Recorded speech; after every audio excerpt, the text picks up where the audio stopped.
The sun dipped low over Interstate 17 as our little SUV rolled out of Phoenix, tires humming on asphalt that stretched toward the desert mountains. I, Mia Turner, sat shotgun, straps cinched tight on a day pack weighted down with water filters and freeze-dried meals.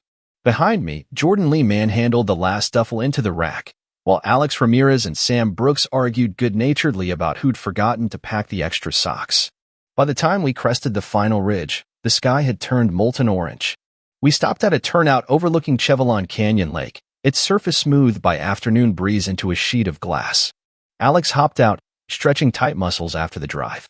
"Feels good to finally be off the grid," he said, breathing in the pine-tinged air. Jordan pulled out our topo maps, laying them across the hood. "2-day trek, 40 miles of trail if we stick to the back loops," he said, tapping the route. "We'll set camp here tonight, then circumnavigate the North Arm tomorrow." Sam produced a crumpled grocery bag of snacks, granola bars, jerky, dried mango, and passed them around. We divvied up ration packs, triple-checking gear, headlamps, extra batteries, emergency beacon. Typical, let's not die in the wilderness prep, but our laughter kept the mood light. When we finally rolled down the dirt road toward the primitive campground, the sky was a riot of pink and purple, the lake reflecting every shade. We found an empty site beneath a cluster of juniper and pinyon pines and worked together to pitch 2 tents. Jordan hammered stakes while I rigged a tarp between trees. Alex started the campfire carefully, like a chemist mixing reagents, until orange tongues licked the cool air. Sam produced the guitar, fingers already itching for the first chord. That night, the Milky Way sprawled overhead in dazzling clarity, stars so dense they looked like spilled salt on black velvet. We passed around steaming mugs of cocoa and gave Jordan the floor. He leaned forward, eyes glowing in firelight, and began the Hopi legend of the darkness Katsina, a spirit said to guard these lands when moonlight failed. His voice dipped and rose, painting images of a silent figure weaving through juniper shadows, eyes gleaming like ember coal. As he spoke, the night felt to inhale, drawing us deeper into the story. By the time the embers flared low, we were all quiet, hearts quickened by anticipation. Tomorrow, we'd chase sunrise trails and hidden coves. But for now, wrapped in the hush of Chevelon Canyon, our 4 lives were tethered by firelight, maps, and whispered legends, ready to see what the desert would reveal. Dawn crept over the canyon rim in a slow wash of pale pink and lavender, painting the pinyon pines in soft pastels. I woke to the tang of campfire ash in my nose and the distant murmur of wind skirting the lake's surface. My cot was stiff, but my legs felt rested. I slipped out of my sleeping bag, careful not to stir Alex or Sam, and pattered across the dew-slick ground toward Jordan's quiet form by the water's edge. He was crouched beside a half-buried ring of stones, flat, weathered rocks arranged in a perfect circle nearly 10 feet across. Each slab stood upright, rimmed with lichen, as though planted by careful hands long ago. My throat went dry when I saw them. No trail map had mentioned this. I stepped closer and noticed footprints pressed into the damp soil around the perimeter. One set was unmistakably human, bare toes splayed wide. Another was deeper, clawed, at least 14 inches long, more wolf than man, yet clearly molded by some intelligence. "Guys," I called softly, voice fragile in the hush. Jordan glanced up, eyes widening. Alex and Sam emerged from the tent, coffee mugs in hand and blankets wrapped around their shoulders. The morning air was crisp, about 50 degrees, and each inhale felt like drawing in a secret. We stood in a silent knot, circling the stone ring as if it were a living thing. Sam knelt to examine the dual prints. "Look at these," he murmured, tracing the clawed print with a gloved finger. "They converge here, then diverge back into the brush." His breath came in shallow gusts. "Whoever, or whatever, made these came and went on 2 different feet." I swallowed the lump in my throat, voice trembling with a mix of awe and dread. "This isn't natural. It's deliberate." The stones themselves seemed to vibrate in the morning light, as though humming with residual energy. A single breeze rattled the juniper berries overhead, and we all flinched, half expecting a figure to step out from the shadowed trees. Jordan stood slowly, brushing dirt from his jeans. "We need to document this," he said, reaching for his camera. He snapped shot after shot, wide angles of the entire circle, close-ups of the interlocking prints, details of chipped edges on the stones. Each click echoed like a heartbeat in the stillness. I pulled out the GPS unit and logged our coordinates with a trembling thumb. The screen glowed back. 34 degrees 09 22-inch N, 111 degree 1406 W, elevation 6,200 feet. My pulse raced as I keyed in a brief note. Ancient stone circle. Dual footprints, human and animal, converge here. As we worked, the sun climbed higher, burning off the last haze. I couldn't shake the feeling of eyes tracing our movements from the thicket beyond. Every rustle of bushes made me spin, half expecting teeth or glowing eyes to peer back. But nothing came, only the call of a lone raven overhead and the gentle lap of water against granite. When Jordan finally lowered his camera, he met my gaze and offered a tight smile. "What do you think made this?" I hesitated, crouching to run my hand along the underside of a stone. Cool moss clung to its base. "I think it was a guardian," I said quietly. "Something that's been watching this place far longer than we have." No one spoke after that. We gathered our notes and retreated to break camp, each of us lost in our own whirl of questions. Who had built this circle? What rites had been performed here? And most urgent of all, how close were we to repeating whatever dark ceremony had drawn that creature into our world? With our tents down and packs refastened, we took one last look at the ring of stones, now bathed in golden morning light. I felt the pull of something ancient, a silent plea, or perhaps a warning, urging us to leave this place undisturbed. But curiosity and fear drove us onward. We stepped onto the narrow trail that led deeper into Chevelon Canyon, the stone circle disappearing behind a stand of pines like a secret closing its eyes.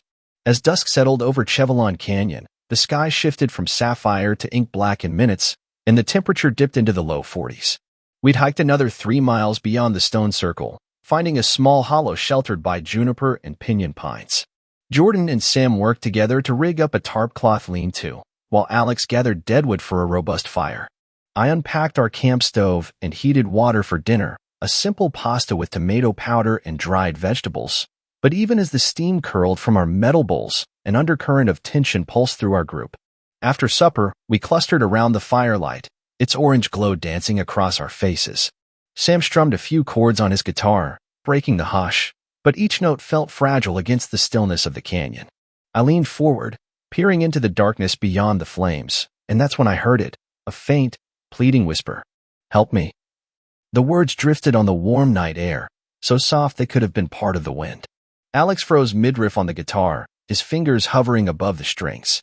Jordan's eyes narrowed. He tilted his head, listening. Sam's face went pale as he set the guitar aside. We all stared past the fire into the black perimeter of trees. "Did you hear that?" Alex asked, voice low and urgent. "Someone's out there." I stood, dropping my spoon onto my plate. "Hello," I called, stretching my voice as far as it would reach. "Who's there?" Silence. Then the whisper came again, this time from the opposite side of our camp. "Help me." It sounded unmistakably human, but weak, ragged, as though someone had been crawling through thorns for hours. My pulse accelerated. We grabbed our headlamps and clicked them on, sweeping the beams through the surrounding pines. The light illuminated swirling dust motes, but no person. Only blackness. Jordan's hand found mine, gripping tightly. "There's nobody on the map for this area," he said, voice trembling. "No other hikers allowed in without permits." Alex shone his light down the canyon slope. "What if they're injured and lost? We should go check." I hesitated, torn between caution and compassion. "We don't even know if it's a person," I reminded them. "It could be an animal mimic, or worse." Sam's eyes darted between the four of us. "I don't like this. What if we call back to the lodge and they say it's a prank? Or nothing at all?" The fire crackled, punctuating the tension. The whisper came once more, so near we could have reached out and touched the voice. "Please, help me." Alex swallowed and nodded. "We stick together. 3 of us check it out. One stays with the fire, keeps watch." He looked at Sam. "You'd better stay." Sam exhaled, relief flickering across his features. "All right," he said flatly. "Just be careful." We extinguished the fire down to embers, saving it for a quick relight, and set off as a trio, flashlights carving narrow cones of light through the scrub. The canyon floor sloped away beneath our boots, and the only sounds were our breathing and the shuffle of dead pine needles. Each time I glanced over my shoulder, the firelit lean-to looked impossibly distant, an island of safety in the black. We followed the voice's direction, a broken path where the ground dipped toward a dry creek bed. Twice, we stopped at fallen logs, every muscle coiled, expecting something to burst out. Twice, nothing came. Then, ahead, a metallic glint caught Alex's beam.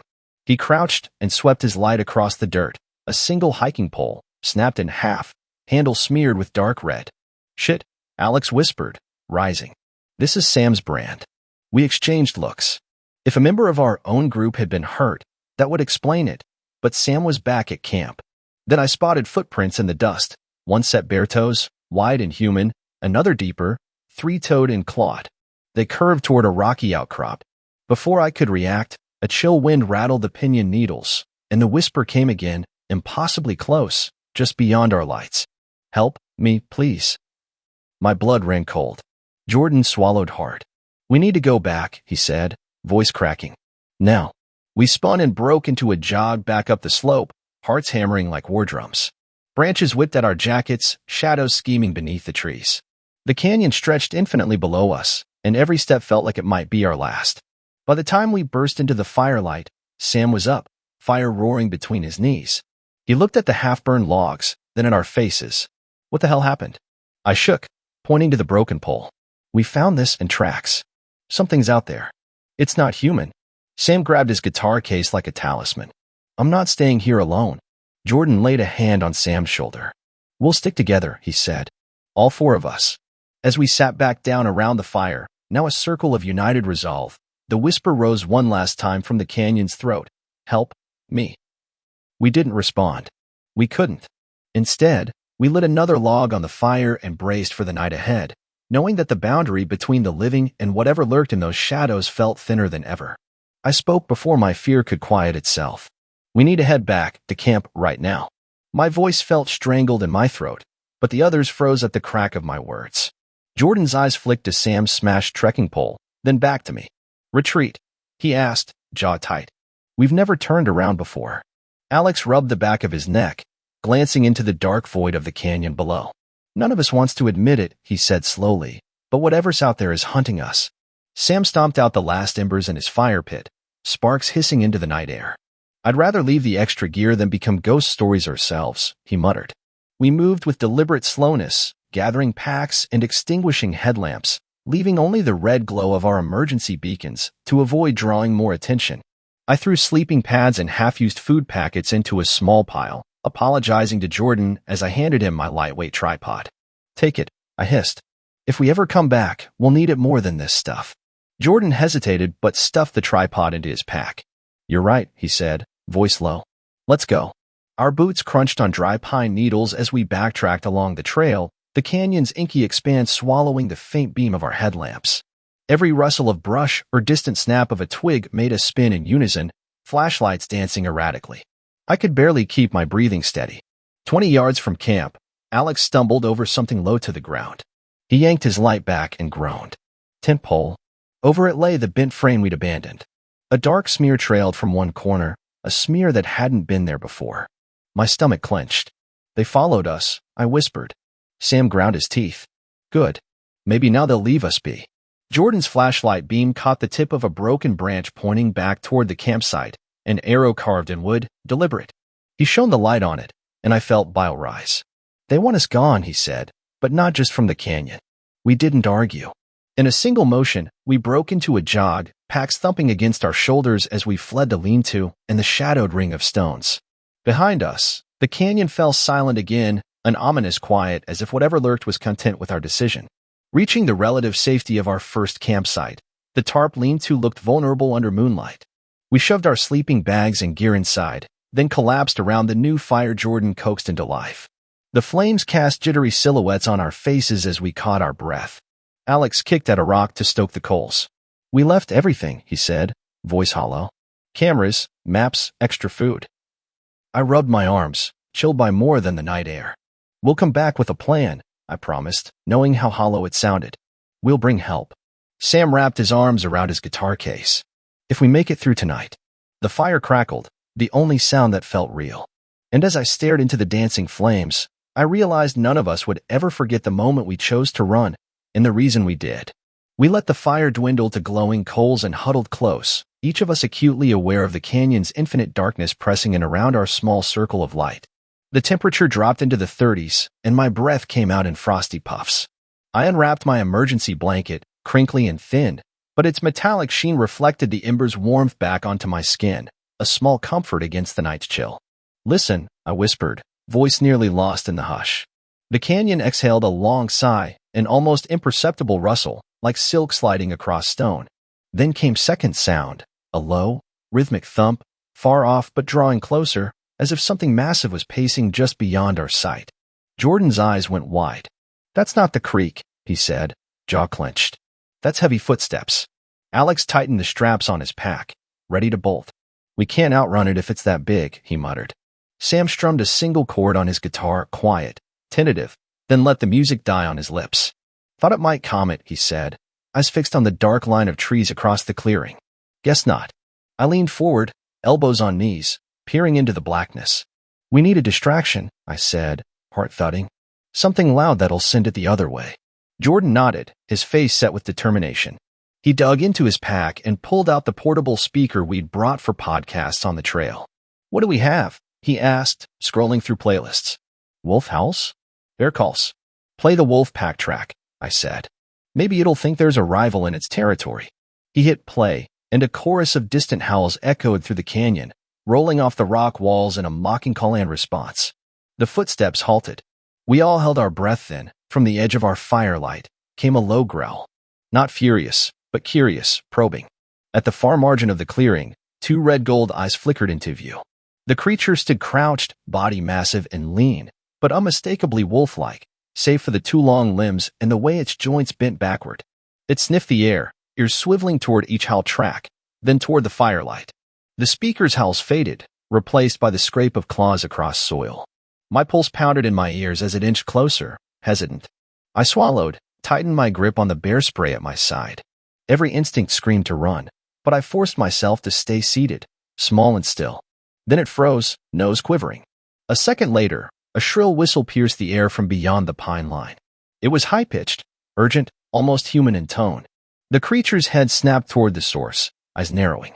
In that heartbeat of distraction, it turned and bounded off into the night, disappearing with scarcely a sound.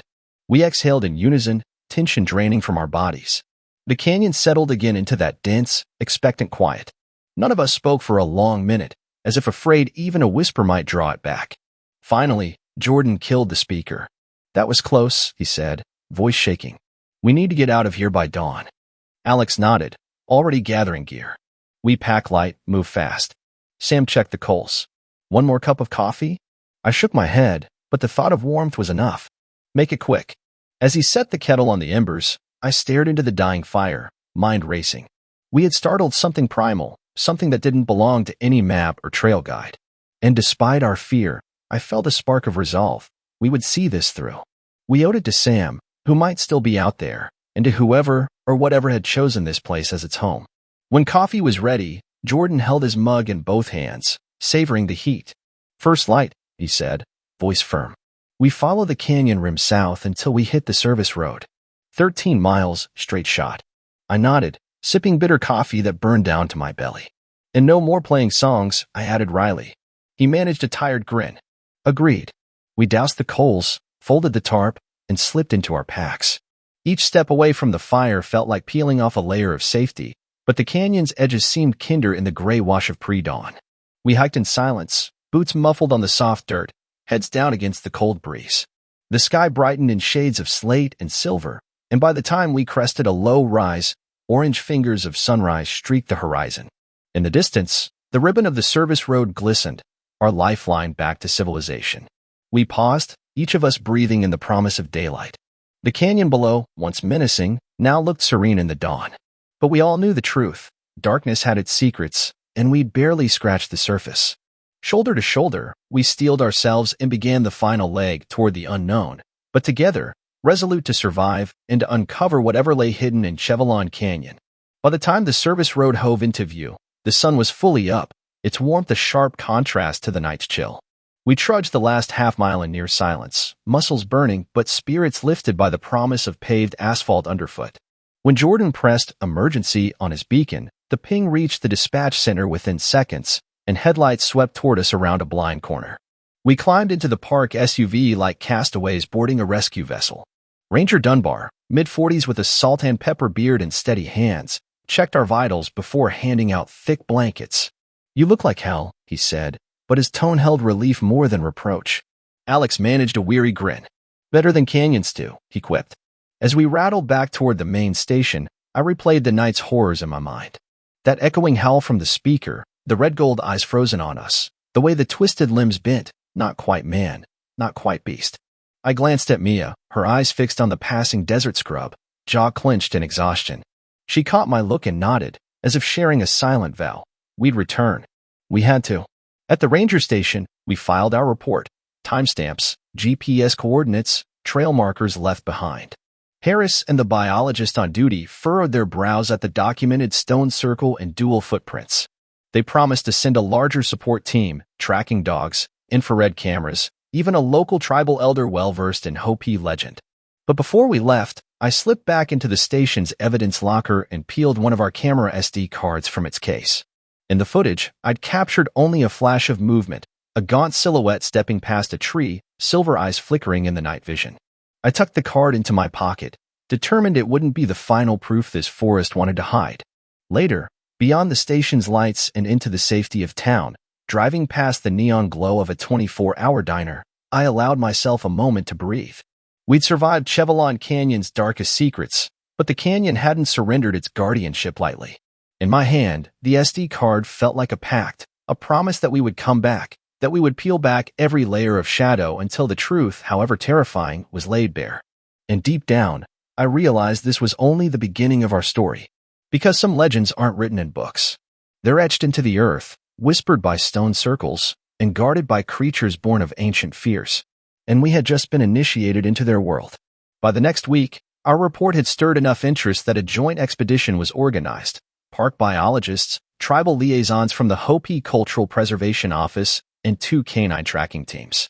Dawn found us loading gear at the ranger station, thick coats, infrared scopes, radio repeaters, and a whiteboard covered in our annotated GPS points. Jordan and Alex exchanged grim smiles. We'd come full circle from rattled campers to trusted guides. We retraced our original route, pausing at the stone circle where the Hopi elder, Marcia Loma Haftawa, knelt among the lichen-clad slabs. She chanted softly in Hopi, then drew her hand through the air, tracing invisible sigils. A hush fell over the group. This place honors the Katsina of Shadow, she explained. It bridges worlds. Respect its boundary, and it will respect you. That evening, cameras positioned at rim and creek caught a fleeting silhouette, limbs bending unnaturally, eyes gleaming in infrared green. The dog teams alerted when their hounds froze, hackles raised, noses quivering. But the creature vanished before they could close in. We watched the monitors, hearts pounding, knowing we were witnesses to something ancient and untamed. On our final night at Chevelon Canyon, the expedition gathered for a closing circle around a campfire on the bluff. Under a sky pinpointed with stars, we each shared what we'd learned. The creature wasn't malevolent, but a guardian enforcing respect for its domain. Marcia scattered cornmeal at the circle's center, an offering of peace between our worlds. As we broke camp at first light, I stood one last time before the stone ring, hand pressed against cool rock. A gentle breeze stirred, carrying a soft rustle that felt like a breath of gratitude. No howl followed, only the quiet promise that the canyon would endure, and so would its protector. Back in Phoenix, life resumed its rhythm, but none of us forgot. On my desk, I keep a framed photograph, the faint outline of long limbs in infrared, eyes glowing emerald against black pinion limbs.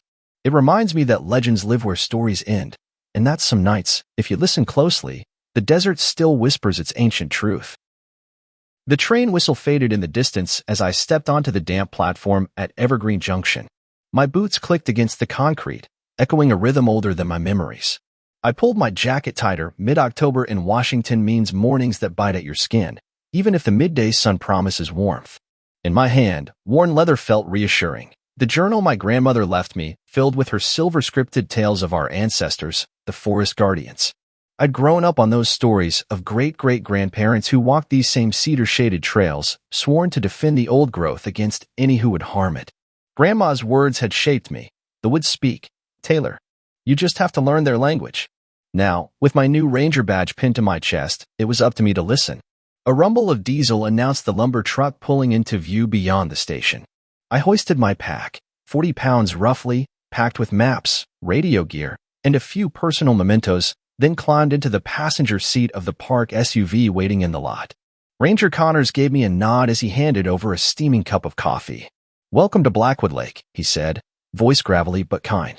"Home of whispering pines and more legends than I can count." The drive up the winding forest road unfolded like a moving painting.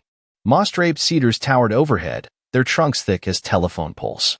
Sunlight sifted through branches in golden beams, illuminating motes of dust that danced in the cabin air. My heart pounded with a mix of nerves and excitement. Here, where my grandmother's blood had run, I would write my own chapter.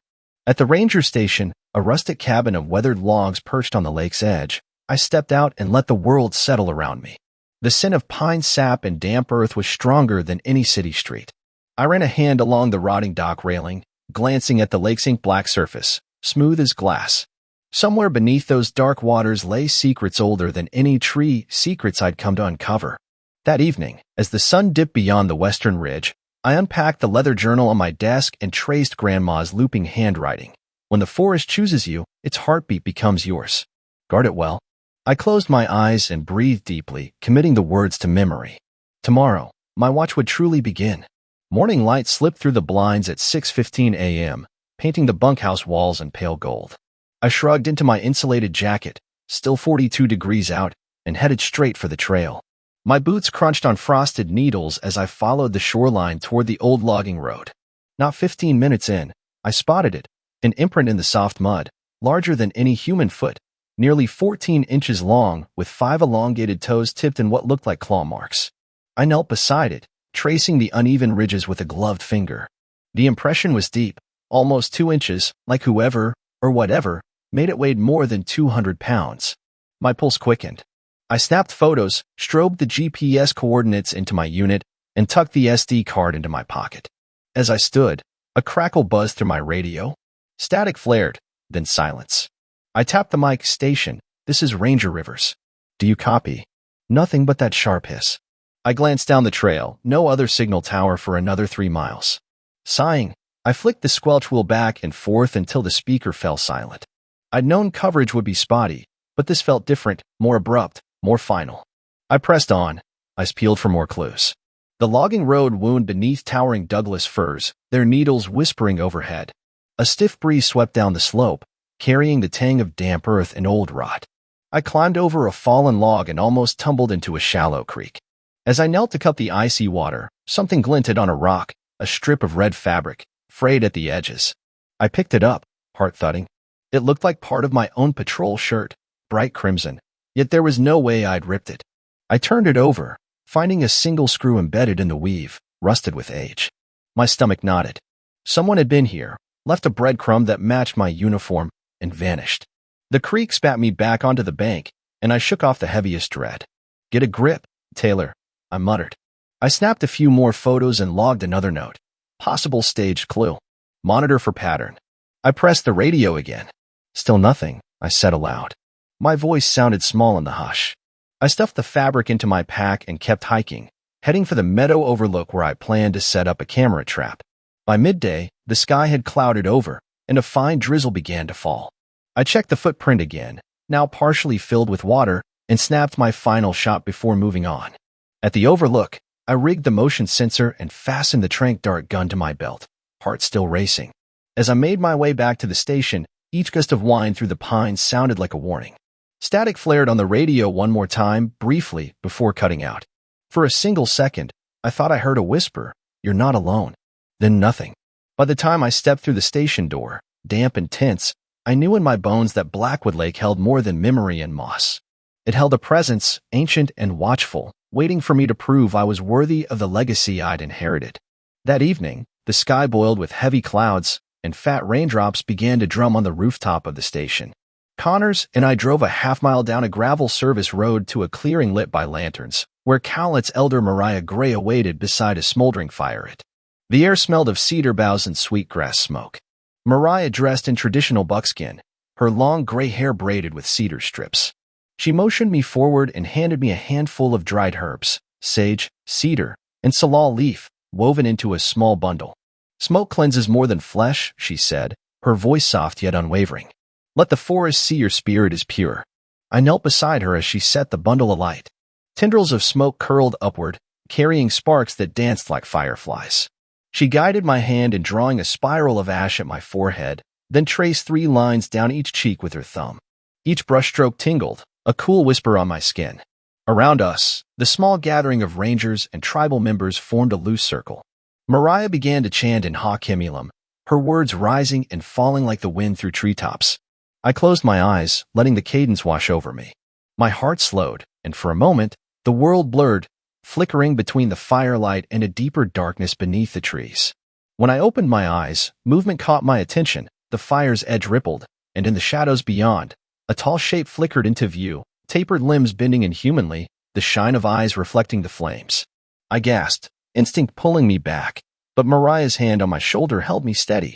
"It watches," she whispered. "A guardian spirit. You are now bound to its promise." I swallowed hard, adrenaline mingling with awe. The figure vanished as swiftly as it came, leaving only the echo of rustling needles. Mariah nodded once, solemnly. "Drink this," she instructed, offering a wooden bowl of bitter cedar tea. I sipped, the liquid smoky and earthy, a cold warmth spreading through my chest. As the rain eased and the ceremony concluded, I felt the forest settle around us, less foreboding, more alive, as if acknowledging a pact. Back at my bunkhouse, I gazed at my reflection. The ash lines had etched themselves into my memory, a symbol of protection, a sign I was chosen. In the stillness of that night, I knew my life had irrevocably shifted. The forest's heartbeat pulsed beneath my own, and I could no longer step away. Tomorrow, I would learn its language, one whisper, one sign at a time. I woke before dawn, the sky still a deep indigo shot through with pale stars. Rain from the evening's ceremony had soaked the ground, leaving a mist that curled around the trunks like ghostly tendrils. Armed with coffee and a fresh battery in my headlamp, I slipped out of the bunkhouse and followed the narrow deer path into the heart of the woods. My breath puffed in soft clouds as I navigated by memory past the alder grove where I'd set the camera trap, beyond the moss-carpeted log that led to the old-growth stand. Every snap of twig underfoot sounded thunderous in the hush, each breath a reminder that I was utterly alone, or so I thought. I paused at a small clearing, the place Grandma's journal called the Watcher's Rest. Here, the trees arced overhead to form a natural cathedral, roots tangled like ancient runes. I pressed my hand against the bark of a cedar, feeling the wood thrum beneath my palm. It was then, in the thin gray light, that I sensed it, a presence at the edge of perception, neither animal nor human. An almost silent shift in the air drew my gaze upward. There, between two giant firs, I caught a shape. A tall, slender form so still it might have been carved from shadow. Its legs tapered to long, knobby knees. Its arms hung low, elbows bent in a way no creature I knew could manage. But what struck me most were the eyes. Two glowing amber orbs that watched me without blinking. My heart slammed against my ribs. Instinct screamed to flee, but curiosity rooted me in place. I swallowed, remembering Mariah's words. "Speak with respect, and it will answer." "Guardian," I whispered, voice barely more than a breath. "I am Taylor Rivers. I honor this place." For a heartbeat, nothing happened. Then the forest exhaled as if relieved. The mist parted in a slow swirl, unveiling the creature fully. Its fur was the color of wet charcoal, coarse yet strangely luminous in the dim light. It stepped forward without a sound, toes splayed wide like the prints I'd photographed days before. Instead of raising the tranquilizer pistol at my hip, I let my hands fall to my sides, open and non-threatening. My pulse thundered, but I held its gaze, letting the silence stretch between us. Then it spoke, not in words, but in a series of gentle taps on the forest floor. 3 knocks, a pause, then 2 quick raps. The rhythm felt deliberate, like a code. My stomach fluttered as understanding flickered. It was greeting me, testing my willingness to listen. With careful fingers, I knelt and drew 3 lines in the damp soil, mirroring its pattern, then tapped twice in reply. My breath caught when the creature cocked its head, as if surprised and pleased. We stood locked in that silent dialogue, pulse to pulse, until the morning light strengthened and the mist burned away. Finally, the guardian exhaled a low rumble, bowed its head once, and melted back into the trees. The stillness returned, heavier now with the weight of what had just transpired. I pressed my palm to the tangled roots where it had stood, heart racing. The forest felt alive around me, its heartbeat now beating in time with mine. With a trembling smile, I whispered, "I heard you." Turning back toward the station, I felt the weight of my destiny settle over me like a cloak. The guardian had chosen to reveal itself, and in doing so, had welcomed me into its world. I knew then that my role wasn't just to watch these woods, but to truly listen. and I would spend every sunrise and every shadow that followed learning its ancient language. That evening, the wind picked up, rattling the cabin windows like restless fingers. Thunder rumbled over Blackwood Lake, and I felt it in my bones. A storm was coming, both in the sky and in my heart.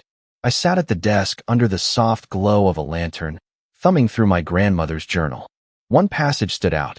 When the forest calls, you must choose. Remain flesh and blood, or walk in shadow with the guardians. I closed the book and leaned back, weighing those words against everything I'd seen. Was I ready to bind myself completely to this place? To trade the predictable safety of human life for a responsibility that might demand any sacrifice? My radio crackled.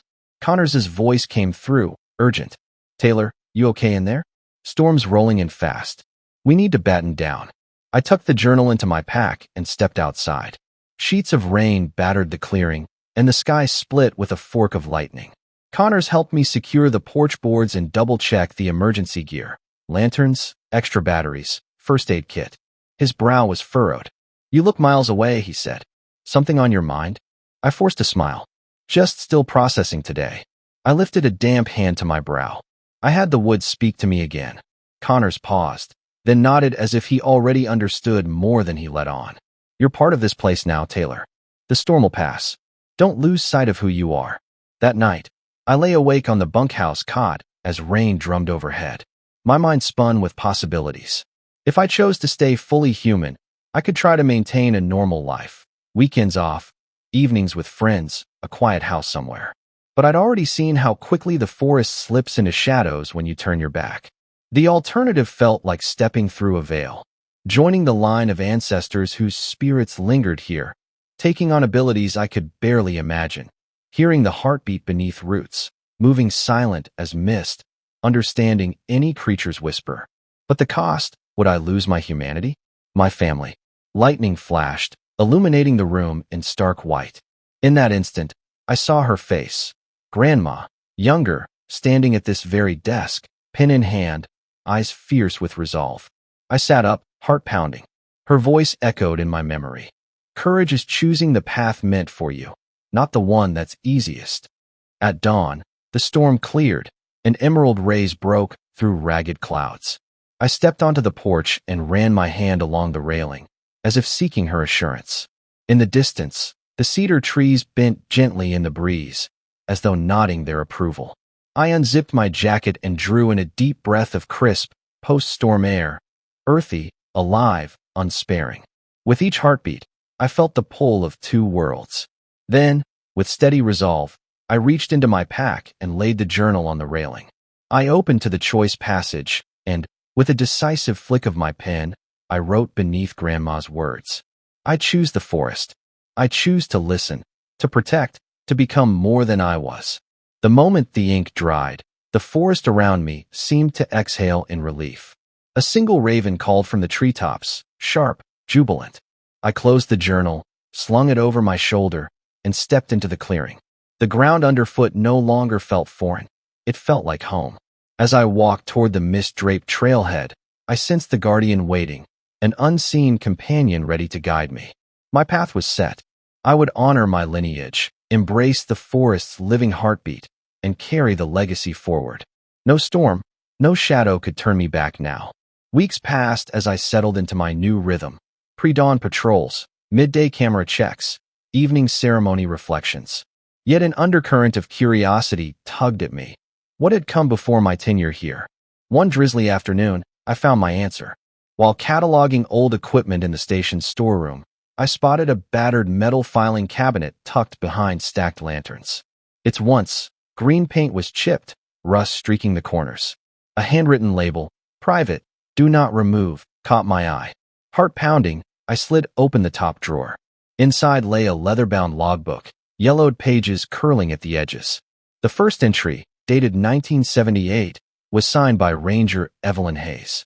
Skimming down, I discovered detailed sketches of clawed footprints, nightly glimpses of glowing eyes, and accounts of radios cutting out at precise moments. One note chilled me. I heard my own voice calling from the darkness, pleading for help. No human voice could mimic that cry. I flipped pages until I found Hayes's final entry. Tonight, I performed the ritual alone. The guardian has shown me its face and given me its trust. If you find this, know that the station's legacy is heavier than paperwork. Guard it well, or risk the forest's ire. My breath caught. Evelyn Hayes had been my predecessor. She disappeared under mysterious circumstances, officially lost while on patrol. But this logbook told another story. She'd become part of something far deeper. I slid the book into my pack and hurried outside, the rain-soft trail squelching beneath my boots.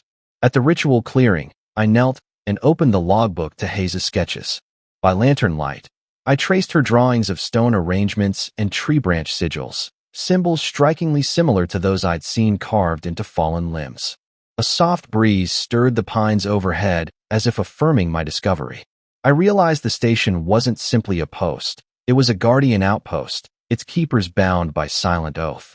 Evelyn had passed that torch to me. My choice to accept it had linked me to a lineage centuries old.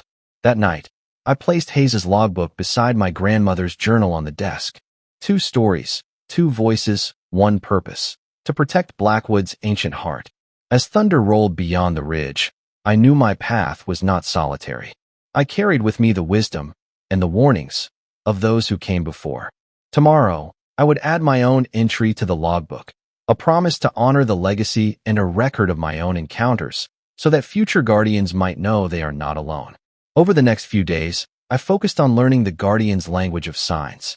Each morning before patrol, I prowled the trailhead looking for subtle messages: branches broken at right angles, stones stacked in tiny cairns, tufts of fur carefully placed on mossy stumps. I carried tweezers and a small notebook to document every pattern. One dawn, I found 3 thin sticks laid out in a row beside the creek crossing, each stick scored with notches, 2 on the first, 3 on the second, and 1 on the third. My pulse quickened as I knelt to examine them. That pattern matched the taps I'd exchanged with the creature in the Watcher's rest clearing. I tapped out the sequence in the dew-soft soil and waited. Moments later, a slender rock slid from the bank and landed softly at my feet, no louder than a breath.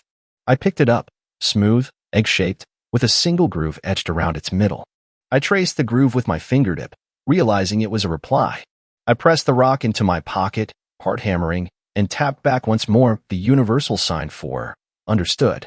By midday, I'd set up small markers, blazes of white paint on hidden trunks, to record where each message appeared. The guardian responded with correspondingly subtle gestures: a fallen pine cone here, a neat pile of pebbles there. It was a silent dialogue, but it felt more honest than any spoken word. That evening, I tested my understanding with a new message. At the ritual clearing, I arranged 5 stones in a circle around a single cedar needle. Stepping back, I watched as the forest around me held its breath. After several long minutes, a fresh cedar branch fell into the center of my circle, its needles pointing north, guidance, I realized, toward an old service trail I'd never explored. By the time the moon rose, I had my next destination. I slipped the branch into my pack alongside Grandma's journal and Hayes' logbook. The guardian had not only accepted me, but was inviting me deeper into its world. As I walked back to the station under silver light, I felt a quiet pride. The forest was speaking, and I was finally fluent. And though I knew challenges lay ahead, I no longer feared the silence. It was in that silence that true understanding lived, unfolding one carefully placed branch, one measured tap at a time. Days blurred into one another as I balanced routine patrols with our silent conversations. Yet beneath the calm surface, a fierce struggle raged inside me. On clear mornings, I found myself longing for the simple comfort of human company: a coffee with Connors at the station, a phone call home, a weekend off in a town where streetlights outnumbered ancient trees. I missed the easy laughter of friends who didn't know these woods held something that could bend reality. But every time I reached for my phone or considered stepping away, the forest tugged at my senses. A cedar-scented breeze would swirl through the open window and carry a single pine cone to my desk, as if reminding me of the pact I'd made. When I lay in my bunk at night, I'd close my eyes and see those amber eyes watching over me, feel the soft pressure of paws weaving through underbrush. My grandmother's words echoed, the woods speak. You must stay and listen. One evening, I nearly broke. I sat at my desk, eyes fixed on Hayes' logbook, reading her final entry about becoming one with the guardian. My throat closed at the thought of losing myself in this duty, forever cut off from a life I once knew. I reached for the leather journal, fingertips brushing the page where I'd written my choice: and felt the weight of every ancestor who had held that same pin. Torn between two worlds, I slipped outside into the chill of dusk. The sky was a vault of bruised color as I walked to the Watcher's Rest clearing. There, the air shimmered with expectation, and I felt the Guardian's presence settle around me like a mantle. Heart pounding, I spoke aloud. I'm afraid. I don't know if I can give up everything. The forest responded not with words, but with movement. A single branch broke far above, then drifted down in a slow arc, landing at my feet. I looked up to see the Guardian at the edge of the clearing, head bowed in quiet understanding. No threat, no reproach, just patience. Kneeling, I pressed my palm to the cool ground. Teach me, I whispered. Help me find balance. The Guardian stepped forward and tapped the soil twice, then drew a line toward the forest heart. In that simple gesture, I found my answer. I would walk both worlds, human and Guardian, learning to honor my roots without losing myself. As the last light faded and stars winked awake, I rose with renewed purpose. My path remained hard, but the lantern of resolve burned bright. I would carry both my heritage and my humanity, united by the forest's living heartbeat. A week later, the first snow of the season swept into Evergreen County like a silent army. I woke before dawn to sheets of wet flakes plastering the pines, the air so cold it burned my lungs. Connors radioed a weather warning, blizzard conditions expected within hours, but I had a different alarm, the Guardian's message. On my desk lay a fresh cedar branch, tapped twice, a call to lead it to higher ground before the storm trapped us both below freezing. I packed only the essentials, radio, blanket, extra fuel canister, and left my heavier gear behind. Every step toward the old service trail felt fraught. The wind whistled through the rafters of fir trunks, and deep drifts cloaked familiar markers. My breath came in ragged plumes as I pressed on, heart hammering. I sensed the Guardian's presence before I saw it. A low growl carried on the gale, muffled but unmistakable. Through the swirling white, I made out a silhouette, tall and lean, eyes dimly glowing like coals under ash. It stood atop a small rise, limbs bent against the wind. I approached carefully, voice firm against the storm. This way. Follow me. It obeyed with a single nod, then padded down to my level. The storm intensified. Snow stung like needles, and visibility dropped to mere feet. I guided it toward a cluster of cedars where the ground rose, a natural windbreak and sanctuary. My boots sank knee-deep at times, and I dug through drifts to find the old trail beneath. Each time I sank, I felt the Guardian's steady gaze, urging me onward. Halfway up, an ice-laden branch snapped overhead, crashing across my shoulder. I cried out, pain flaring as I stumbled. The Guardian spun, eyes bright with concern, and nuzzled my side, pressing its warmth against me. I gritted my teeth, tightened my jacket, and kept moving. The cut burned, but adrenaline carried me forward. By noon, we reached a shallow cave mouth hidden behind a thicket of hemlock boughs. The Guardian slipped inside first, sniffing the frozen air. I followed, scraping away ice to clear a space large enough for both of us. Inside, the wind's howl became distant thunder, and my teeth stopped chattering against the stone wall. I set my radio on the floor and closed my eyes, listening to the Guardian's breath blend with mine. Snow piled at the entrance in muffled waves, sealing us in a silent cathedral of ice and stone. My shoulder throbbed, but as I pressed my palm to the wall, I felt the forest pulse all around, steadfast, patient, alive. I unrolled my blanket and draped it across the creature's shoulders. It leaned into me, warm for brushing my cheek. In that quiet moment, we were allies bound by more than need. We were guardians together. Outside, the blizzard raged for 16 hours straight, carving drifts that would have buried me alone. But in that cave, with the Guardian at my side, the storm was no longer an enemy, it was a trial we endured as one. When the wind finally eased and gray light filtered through the cave mouth, I stood and brushed off crusted snow. The Guardian rose, shaking its coat like a living bell ringing clear. It bumped my shoulder gently, a gesture of trust, then padded back into the storm, pausing on the threshold to look at me one last time. I nodded, voice thick with gratitude. Go on. You're safe now. It vanished into the white haze, leaving me alone with the settling snowfall.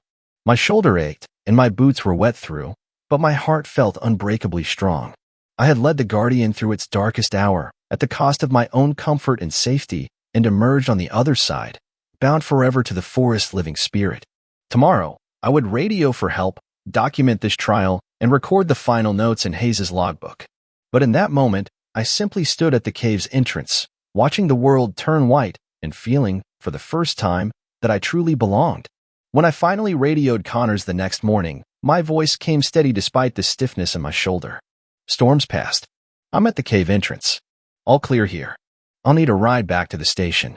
He chuckled with relief. Copy that, Taylor. We're on our way. By mid-morning, the sun had burned off lingering clouds, turning frost-laden branches into glittering chandeliers. Ranger Connors pulled the SUV up to the cave mouth, and I climbed in, dropping into the heated seat like I'd never left. He handed me a thermos of hot chocolate, and I wrapped frozen fingers around the cup, tasting sweet warmth. At the station, I recorded our ordeal in both journals. In Evelyn Hayes's logbook, I wrote, "Led the Guardian to higher ground during blizzard. Shared shelter and provisions cemented our bond. Legacy honored." In Grandma's leather journal, I added beneath my earlier entry, "I have walked both worlds. My heart beats for the forest and for home." As I sealed the books, I felt a gentle tap at the window. I looked out to see a lone cedar branch lying against the glass, 3 notches carved along its length. I smiled and tapped back twice, a message that read, "Together." Late that afternoon, I walked the shores of Blackwood Lake, the air crisp and clear. My cuts had scabbed, my muscles had healed, and every breath I drew was a reminder of the choice I'd made. The forest hummed around me, birds calling, water lapping, pines whispering secrets I now understood. I paused on the old dock, watching sunlight dance across ripples. In the distance, I thought I saw a flash of charcoal fur moving between trees, too quick for any common creature. My heart swelled with gratitude and purpose. I tipped my hat to the forest's edge and spoke quietly. "Thank you, friend. I'm honored to stand watch with you." A soft wind carried my words into the pines, and I turned back toward the ranger station, ready for whatever lay ahead. Because being a guardian wasn't a single moment, it was every step I'd take from here on out. And with that, Ranger Taylor Rivers began her true watch at Blackwood Lake, hearing the forest heartbeat, honoring its ancient pact, and forging a bond that would outlast any storm. I felt the chill of early morning settle into my bones before I even stepped out of the ranger station trailer. Dawn's pale light slipped between towering Sitka spruce, turning the damp needles to silver. I tightened the straps on my pack, just under 30 pounds of gear, and stepped onto the trail that would define the next 2 days of my life. The air smelled of cedar and wet earth, a scent so vivid it felt alive. My rubber boots sank an inch into the soft duff with every step, and the forest floor murmured beneath me, the hum of unseen insects, the distant drip of melting frost.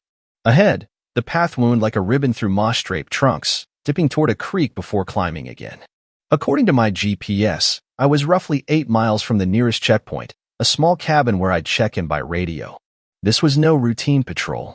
For the last month, hikers had described missing packs, odd footprints in muddy stream beds, and a howl that sounded too human to be an animal.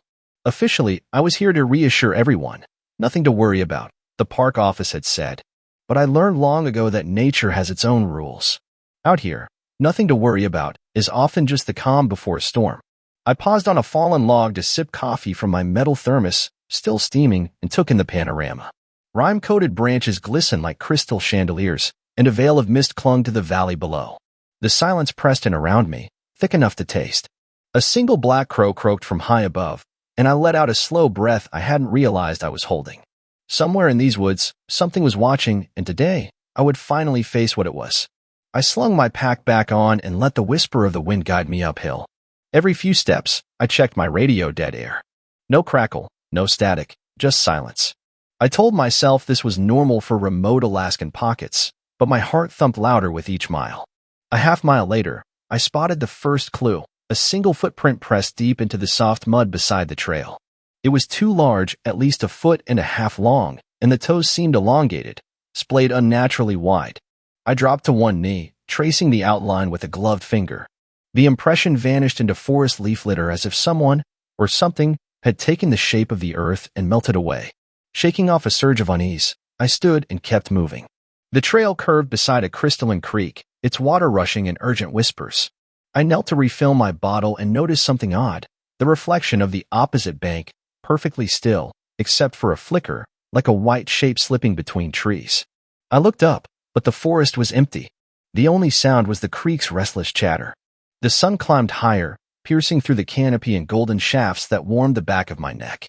I reminded myself to stay focused, map, compass, and common sense. Yet the forest seemed intent on playing tricks. Shadows stretched and shifted at the edge of my vision. An owl hooted in broad daylight, calling twice, then falling silent. With every snapped twig and rustle of underbrush, I straightened. My heartbeat echoed in my ears. I gripped the handle of my bear spray, the small canister cold and reassuring in my hand. Ahead, the trail dipped again, plunging into a hollow where the fog had settled in thick tendrils, like fingers reaching for me. I swallowed, squared my shoulders, and stepped into the mist. I waded into the fog, each breath tasting of damp pine and cold sweat. Visibility dropped to just a few yards. Trees vanished into the gray like ghosts. My heartbeat filled the hush. Then I saw it, a flash of cobalt blue caught on a jutting root. I crouched and reached forward, finding a scrap of nylon, torn, frayed, and smeared with dark streaks. My pulse stuttered. That shade of blue matched the hiker's missing pack I'd seen reported weeks ago. With gloved fingers, I lifted the rag to the light filtering through the mist. The edges looked ragged, as if something with claws had shredded it in a mad rage. A low crack echoed nearby, too sharp to be the creak. I spun, jarred by the sound. The fog shifted, revealing nothing but swaying trunks and half-buried stumps. My thoughts raced. This wasn't just a wild animal. It was something else. I clicked my radio again. Silence. I clicked off the safety on my bear spray, the hiss of the pin sounding impossibly loud in the stillness. Step by step, I followed a broken trail of clues, a scuff in the mud, a snapped twig bent at a strange angle, that blue nylon fragment. The forest pressed in, as if leaning closer, curious. My breath caught when I stumbled into a small clearing bathed in filtered light, and came face to face with two gleaming eyes barely 20 feet away, reflecting silver in the gloom. In that heartbeat, time froze, and I knew the stories were real. And now, I was standing in its territory. My heart thundered as the creature stepped from the mist. Its frame was lean but unnaturally elongated, limbs that bent at odd angles, shoulders jutting beneath mottled fur the color of wet charcoal. It moved with silent grace, each footfall sinking into the sodden ground without a sound. The silver eyes held me fast, unblinking, staring with cold intelligence. I couldn't tear my gaze away. I swallowed, lifting the bear spray in front of me like a lifeline. My lungs burned as I inhaled sharply, every instinct screaming to run. Yet I held my ground, fingertips wide against the canister. The thing tilted its head, as if curious. Then it let out a low, rasping breath that sounded almost amused. The hair along the back of my neck prickled. I guessed it was sizing me up, gauging whether I was prey or just another intruder. A sudden gust whipped through the clearing, whipping the fog into swirling ribbons. I seized the moment, thumb pressed the trigger, and a concussive blast of chili oil mist erupted from the nozzle.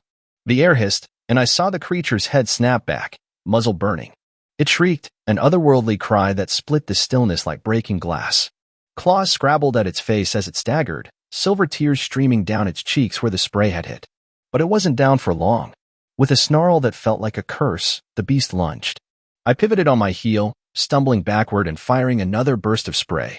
The cloud of red mist hung between us, sharply fragrant and stinging. My boots sank into the mud as I retreated toward the tree line, adrenaline sharpening every sense. I could taste the metallic tang of fear on my tongue. Branches whipped against my jacket as I plunged back into the cover of the spruces.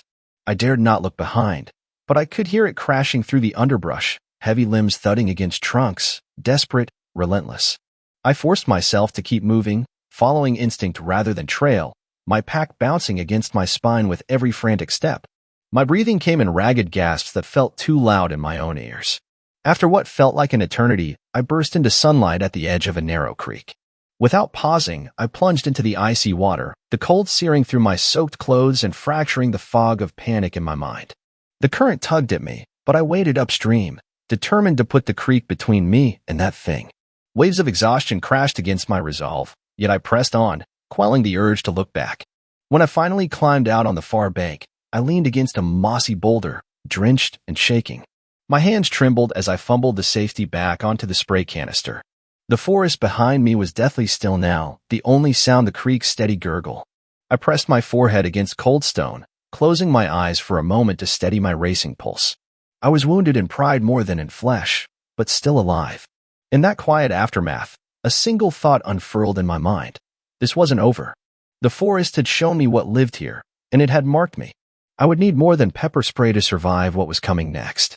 But for now, I let the river wash away the worst of the terror, steeling myself for the long trek back to safety, into the reality that something ancient and hungry prowled these woods. Water dripped from my sleeves, each drop sending another jolt through my weary bones. The sky had turned a bruised purple by the time I climbed out of the creek bed, ankle-deep mud clinging to my boots. My breath came in shaky bursts, but I forced myself to stand tall and scan the tree line. Nothing stirred, only the evergreen silhouette swaying in the breeze. I strapped my pack back on, feeling the weight more than ever before. Every muscle ached, but turning around wasn't an option. One foot in front of the other, I picked my way over slick rocks and fallen logs, retracing my steps to the main trail. My radio crackled as soon as I cleared the undergrowth, static at first, then a single crisp tone. I tapped the button, voice rough. "Base, this is Ranger Cole. Do you read?" Silence stretched for a heartbeat, and I braced for nothing. Then a crackle. "Copy, Ethan. Report your status." Relief washed over me so sharply I stumbled. "Encountered something out there. I'm heading back now. I'll fill you in at checkpoint." Their reply came quick and clipped. "Understood. We're tracking you." The forest felt different on the return leg. Too quiet, too expectant. Every snapping twig made me flinch. I passed the spot where I'd first found the mangled nylon, and a knot tightened in my gut. Had I imagined the eyes? The howl? No. I still tasted the sting of capsaicin on my lips and heard the thing's high-pitched shriek echoing in my mind. By the time I reached the small clearing where the radio repeater stood, night had fully fallen. I propped my pack against the metal housing and crouched to text log my coordinates. My fingers fumbled on the keypad, coated in grit and cold. A pair of headlights appeared on the distant service road. Park rangers coming to meet me. I waved my flashlight until the beams swung toward me. Lieutenant Harris jumped out, flashlight trained on my face. He took in my mud-smeared jacket, the torn strap on my pack, and the wild look in my eyes. "What in God's name happened?" he asked, voice low.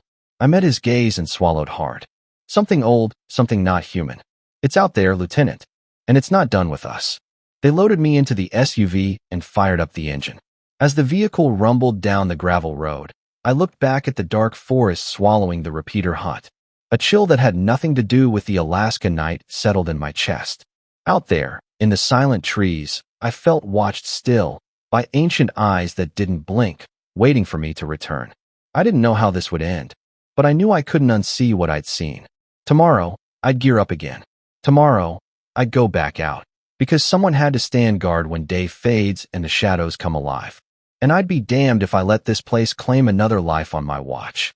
That night, sleep was a ghost I couldn't grasp. I lay on the cot in the trailer, the thin mattress creaking as if under unseen weight.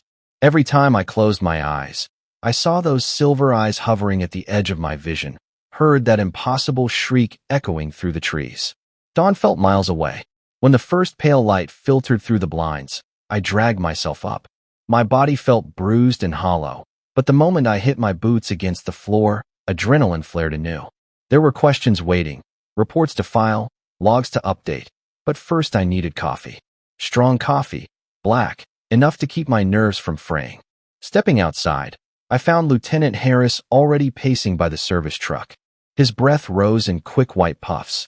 No greeting, no small talk, just a steady look in his eyes that said, "What now?" I poured 2 cups from the percolator and handed one to him. He took it, nodding once. "Your bullet point report," he said softly. I exhaled, letting the steam rise from the mug. Hike in. Clear skies, 28 degrees Fahrenheit. Found large footprint, 18 inches long, toes splayed. Discovered tattered blue nylon with dark stains. Encountered a creature at Misty Hollow. Lean, gray-black fur, limbs bending oddly. Eyes silver, intelligent. Used capsaicin spray twice. Creature retreated into fog. Crept after me until I escaped via creek. Harris set the cup down. No scoff, no doubt. Just a slow, deliberate nod. "We'll move a team in tomorrow. You'll lead." My pulse kicked at that. "I'm not running again," I said, voice firmer than I felt. He gave me a sidelong glance. "Good. You'll need to mark the trail, cameras, motion sensors. We'll map its range." By mid-morning, we gathered the small team. Ranger Diaz and 2 seasonals, armed with quarter-mile-long cable markers, floodlights, and extra spray. I walked them through my path, muddy bank, creek crossing, misty hollow clearing. We set up cameras on trees, hung markers on hidden branches, and laid heat-triggered lights along the understory. As sunset approached, the forest settled into hush. Even the wind seemed to hold its breath. We hunkered by a flickering lantern in the clearing, where I'd first locked eyes with the thing. The air turned thick, and I glanced at the monitors, empty frames. Then, a flicker on camera 3, something moving low, sleek, slipping between trunks at twice the height of a man. Heart hammering, I whispered, "It's here." A soft snarl rolled through the undergrowth, and our floodlights slammed on, white arcs cutting through the dusk. The creature stood just beyond the beams, cloaked in shadow at first, then revealed. Limbs crooked at unnatural joints, fur slick as oil, eyes glinting. It was watching us, calculating. We held our ground. No spray this time, just stares across a space charged with ancient rivalry. Then, as if deciding we weren't worth the fight tonight, it melted back into the gloom. We exhaled as one. My lips curled into something like relief. "It tested us," I said. "We're on its map now." That night, I lay in the trailer again, this time listening to the soft whir of cameras and the occasional click of sensors. I thought about the creature's long presence here, how this forest belonged as much to it as to any ranger's boots. And I knew, tomorrow, I'd go out again. Because in these woods, watchfulness wasn't optional. It was the price of knowing the wild's deepest secret. Dawn came too quickly. I woke to a thin drizzle tapping the trailer roof, a steady reminder that this forest never truly sleeps. I pulled on my soaked jacket and stepped outside, each breath visible, every exhale a small storm. Ranger Diaz was already out, checking the battery on one of the motion sensor lights. "Last night went better than expected," she said, offering a brief smile. We moved as a silent pair along the flagged trail, cameras clicking in the gray morning light.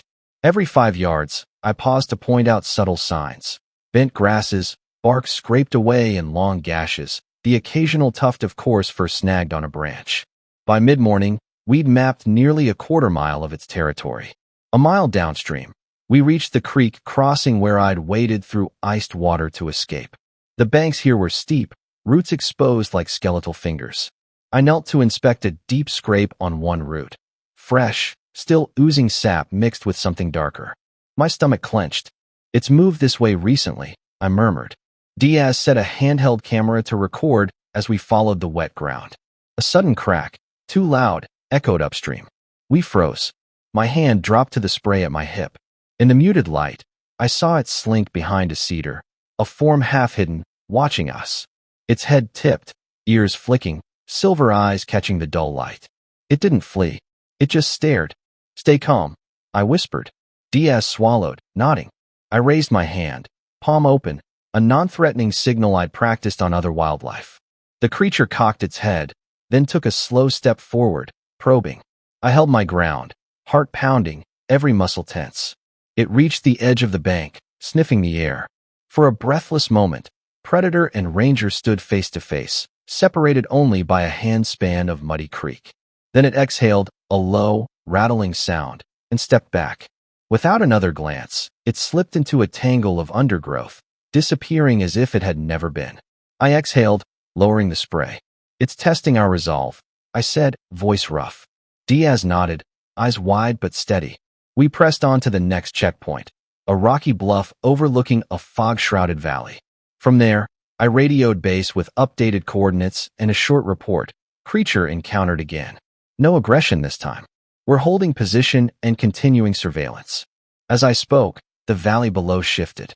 A column of mist rose, curling around the treetops like a living thing. I felt that familiar pull in my chest. The forest was alive, watching, ancient. And now, so was I, designated sentinel in a world most people would never believe existed. When our relief team arrived at noon, they found us clustered around live feed monitors, eyes glued to the silent screens. I stepped aside and let Diaz brief them.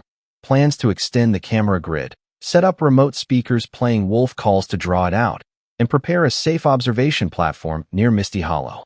Climbing into the back of the truck, I let the rain wash over my jacket, feeling every drop connect me deeper to this place.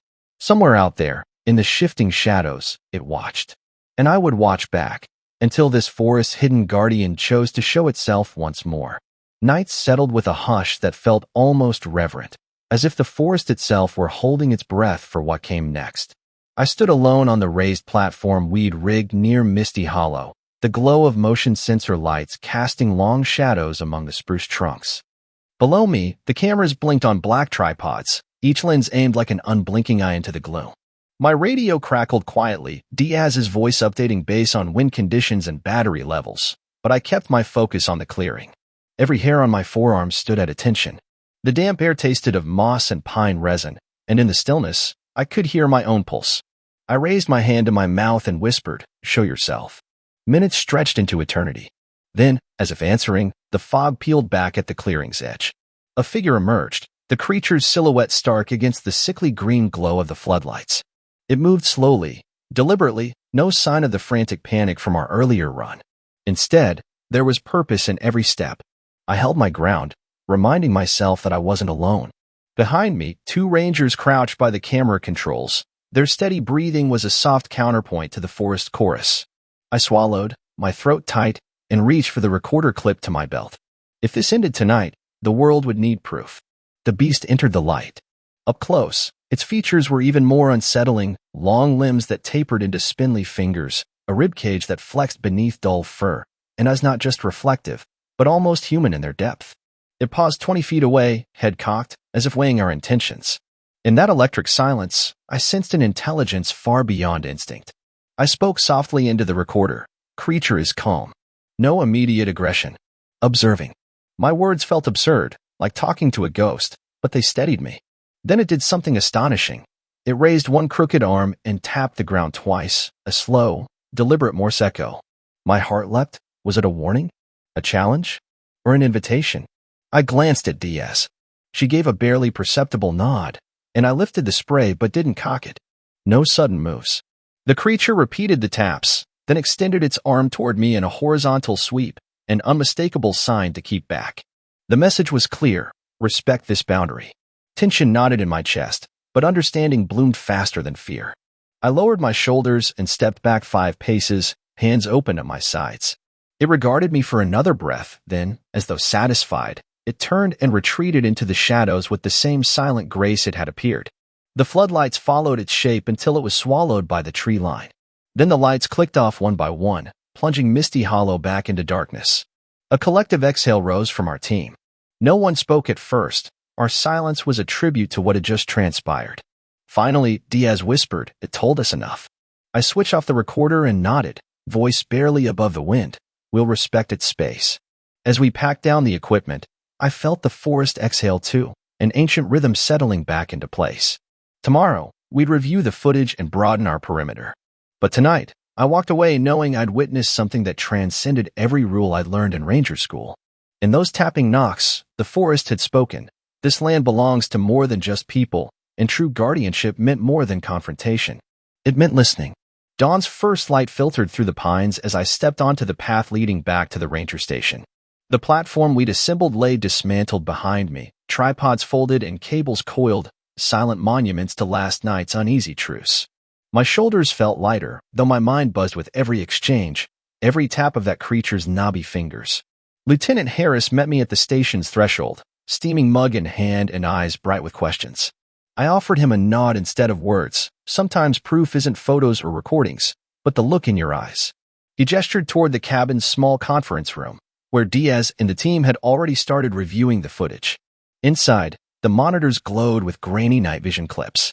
There it was, clear as day, the creature's silhouette, its deliberate taps, the way it paused and watched us. No feral charge, no savage attack, only a warning and a withdrawal. Harris watched in silence, then turned to me. "You think it understands us?" I met his gaze steadily. "I think it knows exactly who belongs here and who doesn't." Outside, the forest sighed in the morning breeze, needles shimmering with dew. I walked to the window and pressed my palm against the cold glass. "Our job," I said, "is to protect this place, for the people who visit, yes, but also for whatever lives out there that most will never see." Harris joined me, arms crossed. "And if it returns?" I cracked a wry smile, exhaustion and exhilaration mingling in my voice. "Then we'll listen again." Together, we stepped back into the hush of Tongass National Forest, not as conquerors, but as guardians, rangers sworn to honor the ancient borders we'd witnessed and the silent pact we'd forged in the mist. I tightened the straps on my pack and stepped out of the patrol cruiser onto the gravel turnout just past the Mesino Woods sign.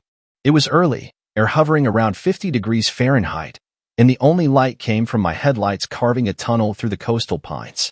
I thumbed the radio mic, voice low, Deputy Dale, inbound to Point Alpha. ETA 10 minutes.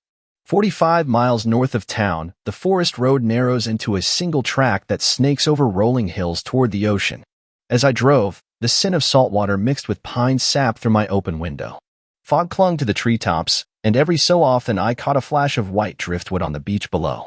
Phone signal dropped off near mile marker 32, but I hadn't needed it. This trail had been my childhood shortcut on camping trips with my dad. I parked at the old trailhead kiosk, boots crunching on damp needles as I stepped into the hush. Sunlight barely filtered through the thick canopy, an emerald twilight that felt both calm and charged.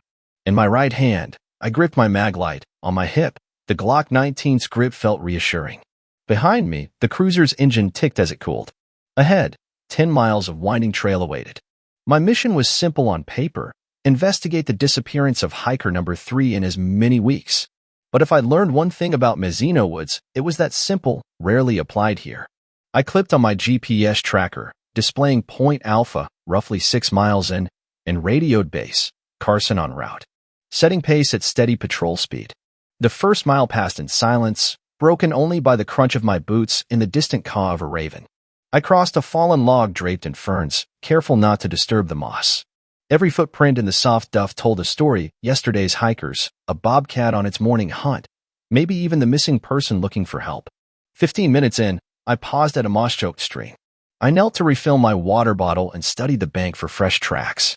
Nothing stood out, only the usual boot prints, deer hoof marks, and the occasional bird's tiny toes. But I felt eyes on me, a prickling at the back of my neck. I spun, flashlight beam cutting through shadow to reveal nothing but timber and mist. Shaking off the edge of unease, I stood and scanned my patrol route on the GPS, sharp left at the next switchback, then a gradual climb to the abandoned ridge camp. By noon, GPS reading 6 miles in, I'd reached the site where the missing hiker's trail went cold. I clicked my radio again. All clear so far. Moving to next marker. I tucked the mic away and stepped deeper into the green gloom. The forest floor dropped away beneath my boots, roots tangling like a natural staircase. With each step, the world of cars and cell towers slipped behind me, replaced by the half-heard creaks and distant calls that defined Mesino Woods. I took a breath of cedar damp air, bracing myself for whatever signs I might find next. I trudged uphill for another 40 minutes before the trees thinned and I crested a gentle rise. Below me lay the abandoned camp. A single blue nylon tent collapsed in on itself, its rainfly tangled around nearby saplings. A rusted cooking pot lay overturned beside a half-buried foam pad, and an empty pack, its frame bent, was tossed carelessly against a rotted stump. I ducked under the tent's sagging doorway and swept my light across the small clearing. Pine needles matted the ground, but footprints stood out crisp in the soft soil. 2 sets of boots, one a men's size 11, the other uncharacteristically barefoot, toes splayed wide. The bare prints trailed north, then vanished at the edge of a cedar thicket. My stomach tightened. The scent of damp nylon and old charcoal lingered in the air. I knelt to photograph the prints, careful to include my flashlight beam for scale. Then I moved to the tent. Water had pooled inside, leaving muddy puddles on the floor. One corner flap was torn, fabric frayed as if clawed.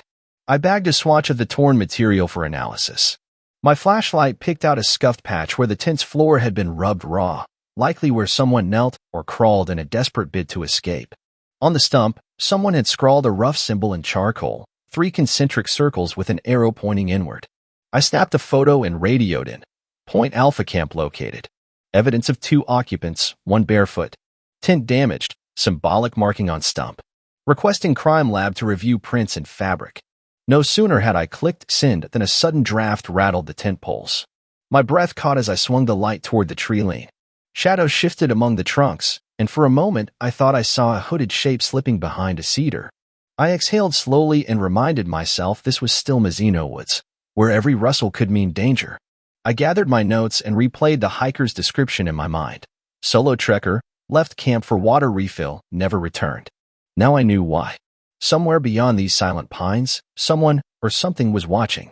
I squared my shoulders, slung the second pack strap over my right shoulder, and set off down the faint boot trail, determined to find out exactly what had happened to the missing hiker. I pushed through the cedar stand and found the lean-to hidden in a small hollow. The rough-hewn floorboards were splintered and stained a dark, rust color. I knelt, flashlight beam trembling as it swept across the warped wood. Beneath a rotted plank, I spotted bone, white, brittle, unmistakably human. My stomach lurched as I pried back the board. There, in the shallow cavity, lay fragmented ribs, the curved ends cleanly cut, the sternum sawed away. The precision of the cuts told me this wasn't animal predation. It was deliberate, surgical. On the surrounding boards, charcoal lines traced a circle inscribed with radiating spokes, the same symbol I'd seen on the stump at the camp. I photographed every inch, the cut marks on the bones, the fine sawdust mixed with dirt, the graphic ritual pattern etched deep into the wood grain. I bagged a small fragment of rib, his sternum piece, and a chip of wood bearing that emblem. The cold air pressed in as I rose, heart pounding. In the distance, the surf's roar whispered through the trees, a reminder that we were still within earshot of the ocean. My radio crackled, static, then a terse, copy, Dale. I keyed the mic. Deputy Dale on scene. Confirm human remains with signs of ritual dismemberment. Sending coordinates and evidence list now. Proceed with homicide protocol. I took one last look at the lean-to, the symbol burned into my vision, and stepped back into the shadows. The forest seemed to inhale around me, as though acknowledging the gravity of what had been uncovered.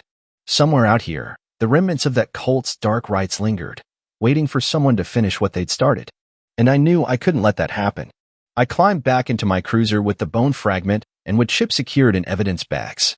By late afternoon, I was back at the Mesino County Archives, a dusty room stacked with microfilm and yellowed newspapers. I slid the bone sample into the evidence locker's small freezer and turned to the filing cabinets. I pulled open drawer 27, labeled Mesino Woods, 1960s, and unearthed brittle news clippings about a local forest father cult.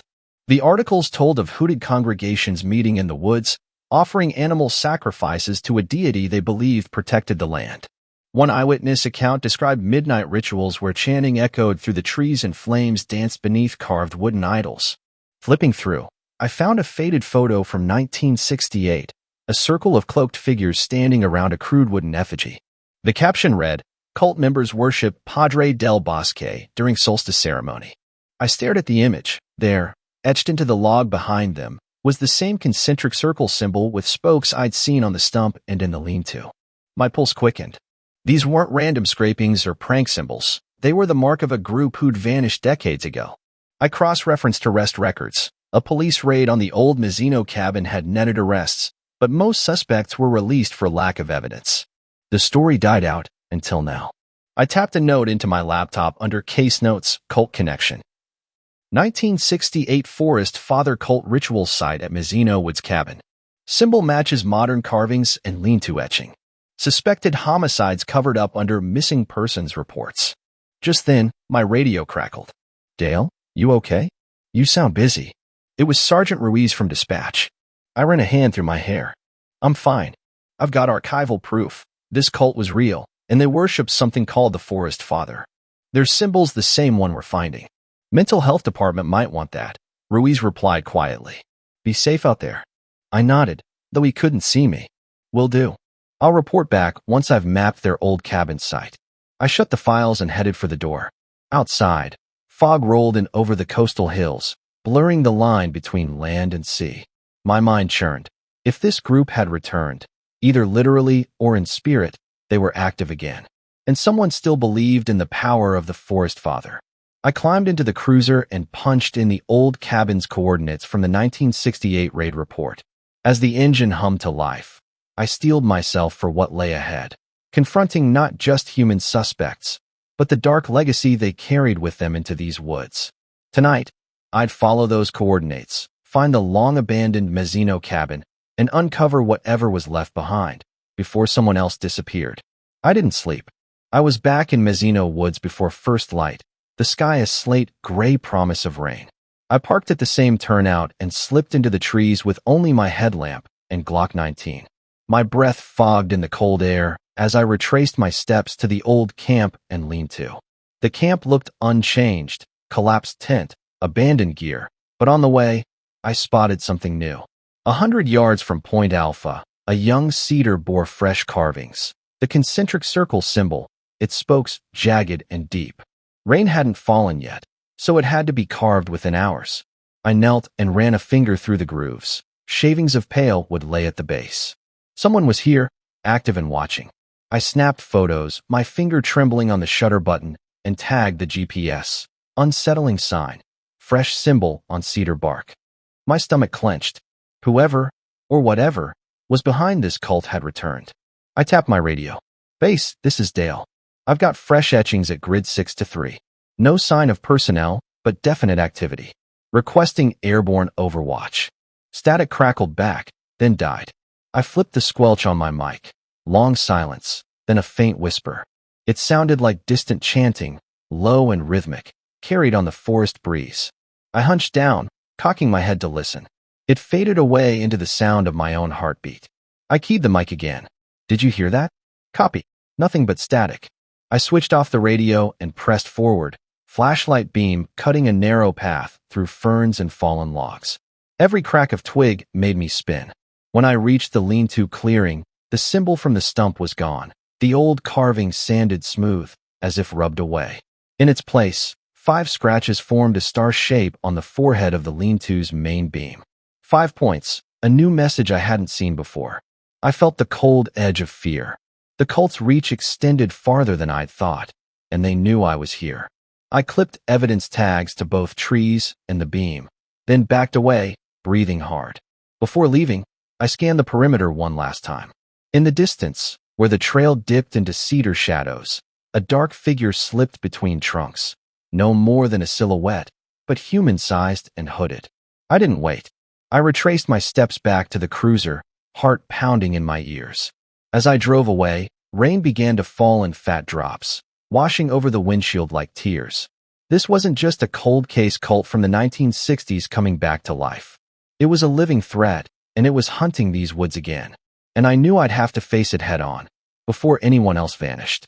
The mid-morning sun broke through a ragged blanket of fog as I sat at my desk in the Mesino County Sheriff's Station, studying 3 photographs side by side. The stump carving, the lean-to etching, and the fresh symbol on the cedar bark.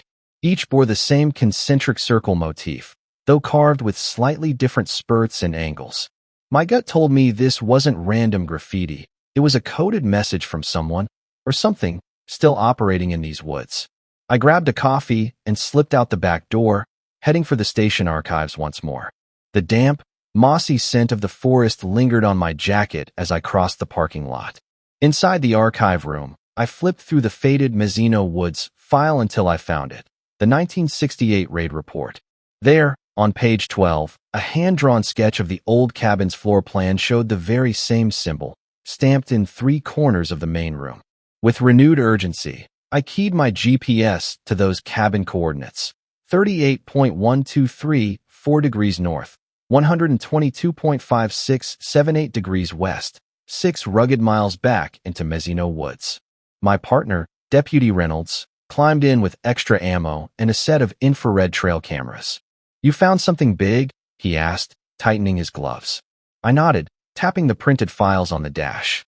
"They never cleaned this up. I think a splinter cell of that 60s cult is back, using the Forest Father symbol to mark their territory. We head in now, set cameras, and see who shows up." By mid-afternoon, we were back on the trail. The cedar trees dripped with condensation, and every broken branch made me flinch. Reynolds trailed a few yards behind, his flashlight beam swinging over roots and ferns. I led us straight to the coordinates, pausing only to hang a camera on a sturdy branch, facing the path we'd come. I clipped the evidence tag to the trunk, cam number 1, cult symbol zone. We pressed on, and a half-mile later, stumbled on the old cabin's foundation, granite stones half sunken into moss. I sketched the footprint of the cement floor with a stick, matching it to the archival diagram. "This is it," I whispered. "The epicenter." Inside the shaky shell of rotting beams, I dusted for prints and found them. A man's mid-sized boot, and, bizarrely, a barefoot print with splayed toes. The mixture of human and unshod tracks mirrored what we'd seen at Point Alpha. Evidence that whoever was here went barefoot by design, ritual, or fear. Reynolds tripped over a loose board. "Got something," he called. Underneath lay a faded journal with yellowed pages, bound in cracked leather. I pried it free and flipped to the first entry. Solstice night. Forest Father calls us to the clearing. Blood must break the seal. My heart shot up into my throat as I read on, discovering detailed instructions for offerings, rites, and the summoning of an entity called Padre del Bosque. I slipped the journal into an evidence bag and radioed base. Cabin site confirmed. Victim may have been used in a ritual sacrifice. Found cult manual, evidence of active worship. Request immediate tactical response. As I spoke, a sudden snap of footsteps echoed behind us. We spun, flashlights converging on a dark shape melting between tree trunks. Before we could react, it vanished into a thicket so dense it swallowed the sound of our boots crashing after it. We sprinted downhill, hearts pounding, until we burst back onto the main trail. The journal pulse in my pack felt like a beating heart, proof that the cult's shadow had never left Mesino Woods, and that tonight's ceremony might be underway. Back at the station, I locked the leather journal in the evidence safe and reviewed the camera's preliminary feed. Nothing yet, but I knew it was only a matter of time before the cultists returned to finish what they'd started, and I'd be waiting. The next morning, the station buzzed with urgency. Tactical units were prepped, drones charged, and deputies briefed on the evidence we'd secured. But I knew the real work was just beginning. The leather-bound cult journal lay before me, its pages heavy with rituals and warnings, a grim roadmap to the next ceremony. I met Deputy Reynolds at the command post, an old ranger cabin repurposed for our operations. He handed me a steaming cup of coffee as he reviewed the infrared camera feeds from cam number 1. Nothing yet, he said, frowning. They must be waiting for nightfall or the solstice moon. I nodded, eyes on my own laptop where I'd overlaid last night's GPS tracks with archival maps. The cabin site, Point Alpha Camp, and the bark carvings formed a rough triangle around a hidden clearing near the creek. That would be their gathering place. We set up a perimeter at 3 points, I said, marking them on the digital map, and coordinate watches. We'll stay sharp until dawn. Dusk fell in slow waves of orange and purple, and our teams fanned out. I took the ridge overlooking the clearing, glassing the thinning fog through my binoculars. By 10:47 p.m., the first hooded figures slipped into view, knees bending unnaturally as they moved barefoot along hidden game trails. My heart pounded as I radioed in. Suspects on the move. 5 in number, heading east. Backup closed in silently. Flashbangs and spotlights fractured the darkness, and voices shouted commands. The cultists froze, then scattered, some darting into the creek bed, others slipping behind fallen logs. We pursued on foot, but they melted into the maze of pines, leaving only the echo of their chanting behind. At the old lean-to, half buried under brambles, we found fresh blood on the floorboards and smudged symbols carved anew. Nearby, a blindfolded hiker, pale, shaking, but alive, lay curled among the ferns. I knelt beside him, gently tugging at his bound wrists. "You're safe now," I whispered. "We've got you." As deputies escorted the rescued hiker back to the clearing, I retraced their steps to the forest's edge. There, etched on a standing cedar, was a final message, 3 deep cuts forming an arrow pointing toward the ocean. I pressed my palm against the raw bark and bowed my head, an unspoken promise that this land would remain under watch. Back at the station, we processed the rescued hiker's statement. The cult aimed to revive the old forest father rites on the next solstice, drawing power from coastal winds and blood offerings alike. But with the journal, the excavated symbols, and the rescued witness, we'd cut the ritual thread. The Mesino Woods cult was broken, at least for now. I filed the last of the forensic reports, sealing the evidence bag with the journal and bone fragments. As I stepped outside into the crisp dawn light, coastal fog burned away in rays of gold. The forest stood silent under the rising sun, its shadows retreating into tall pines. Deputy Reynolds joined me on the steps, handing me a thermos of hot chocolate. "Good work, Carson," he said quietly. I nodded, scanning the tree line. "This place still breathes," I replied, "and I intend to keep listening." With that, I tipped my hat to the whispering pines and walked toward my cruiser, ready for the next call. Because in Mesino Woods, vigilance never ends, and neither would mine. I eased my pickup off Highway 89 and onto the narrow dirt road that winds into Ash Canyon.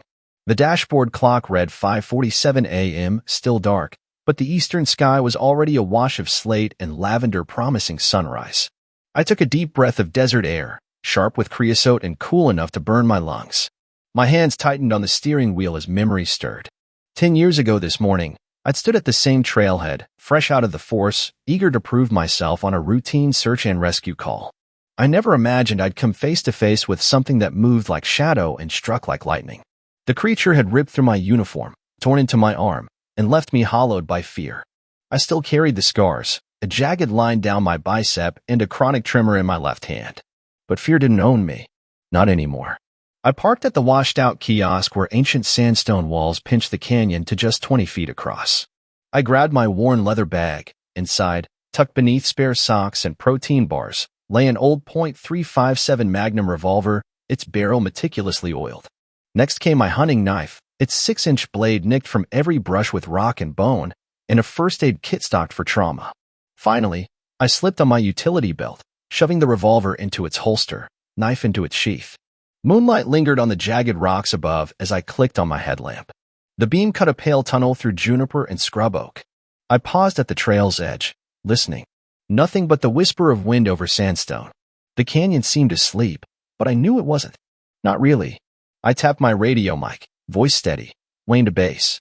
I'm on location. Heading in. No static crackled back, just a flat, copy that, Amos. Stay safe. I nodded to myself, even though they couldn't see me.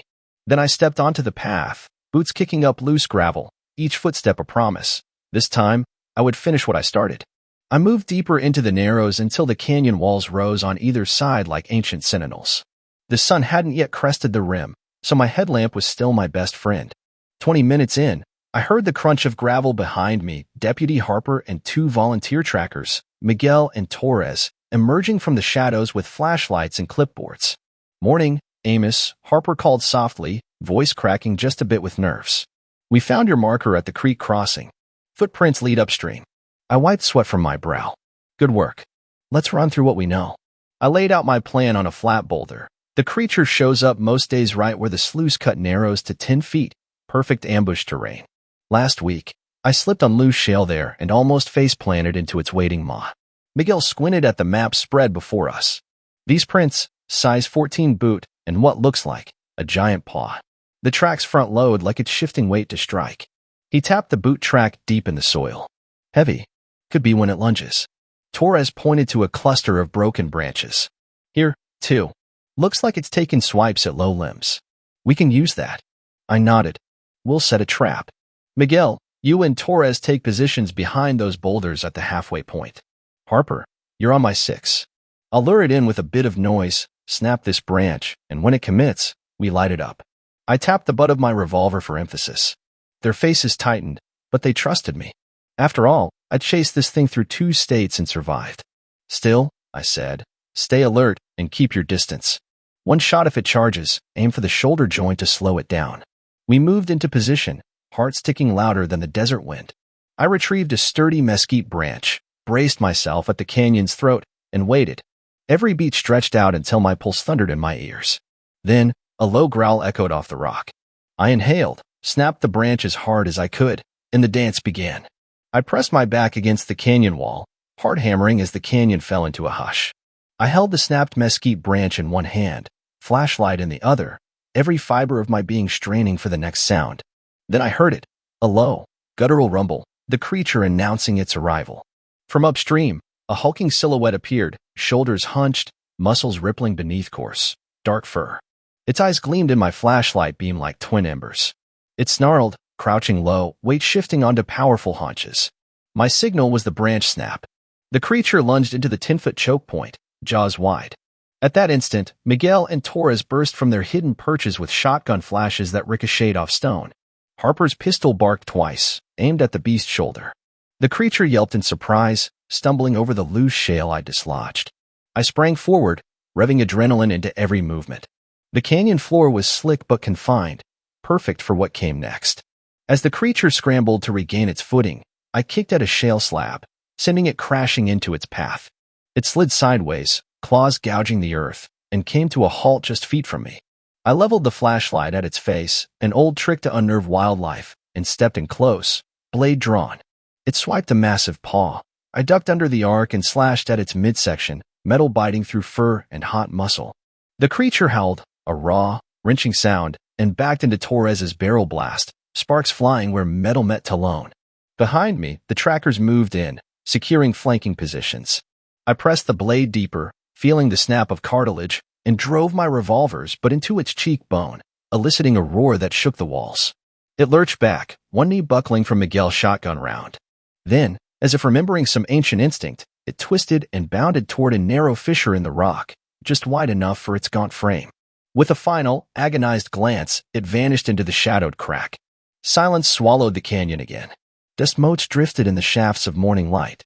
We stood panting, weapons lowered, staring at the empty crevice. Harper exhaled in relief. It's gone. I wiped blood from my blade, my hands shaking. For now, I said, voice hoarse. It knows fear tonight. We gathered our gear and regrouped at the canyon rim. The search party crested the trail, flashlights bobbing in the dawn. Amos sheathed his knife and looked back toward the narrowing.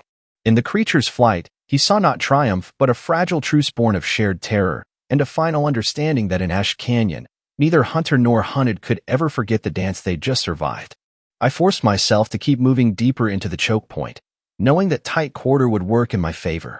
The creature staggered back a step, shaking its head, fur matted and eyes wild with pain. I seized the moment, pivoted on a loose shale slab, kicked it into its path and barreled ahead into the narrowing trap I'd scouted. My boot caught on a jutting rock, and I stumbled into a shattered boulder field. Behind me, the beast lunged, claws whistling past my shoulder. I scrambled over the pile of rubble, slamming my shoulder against a large rock to block the way.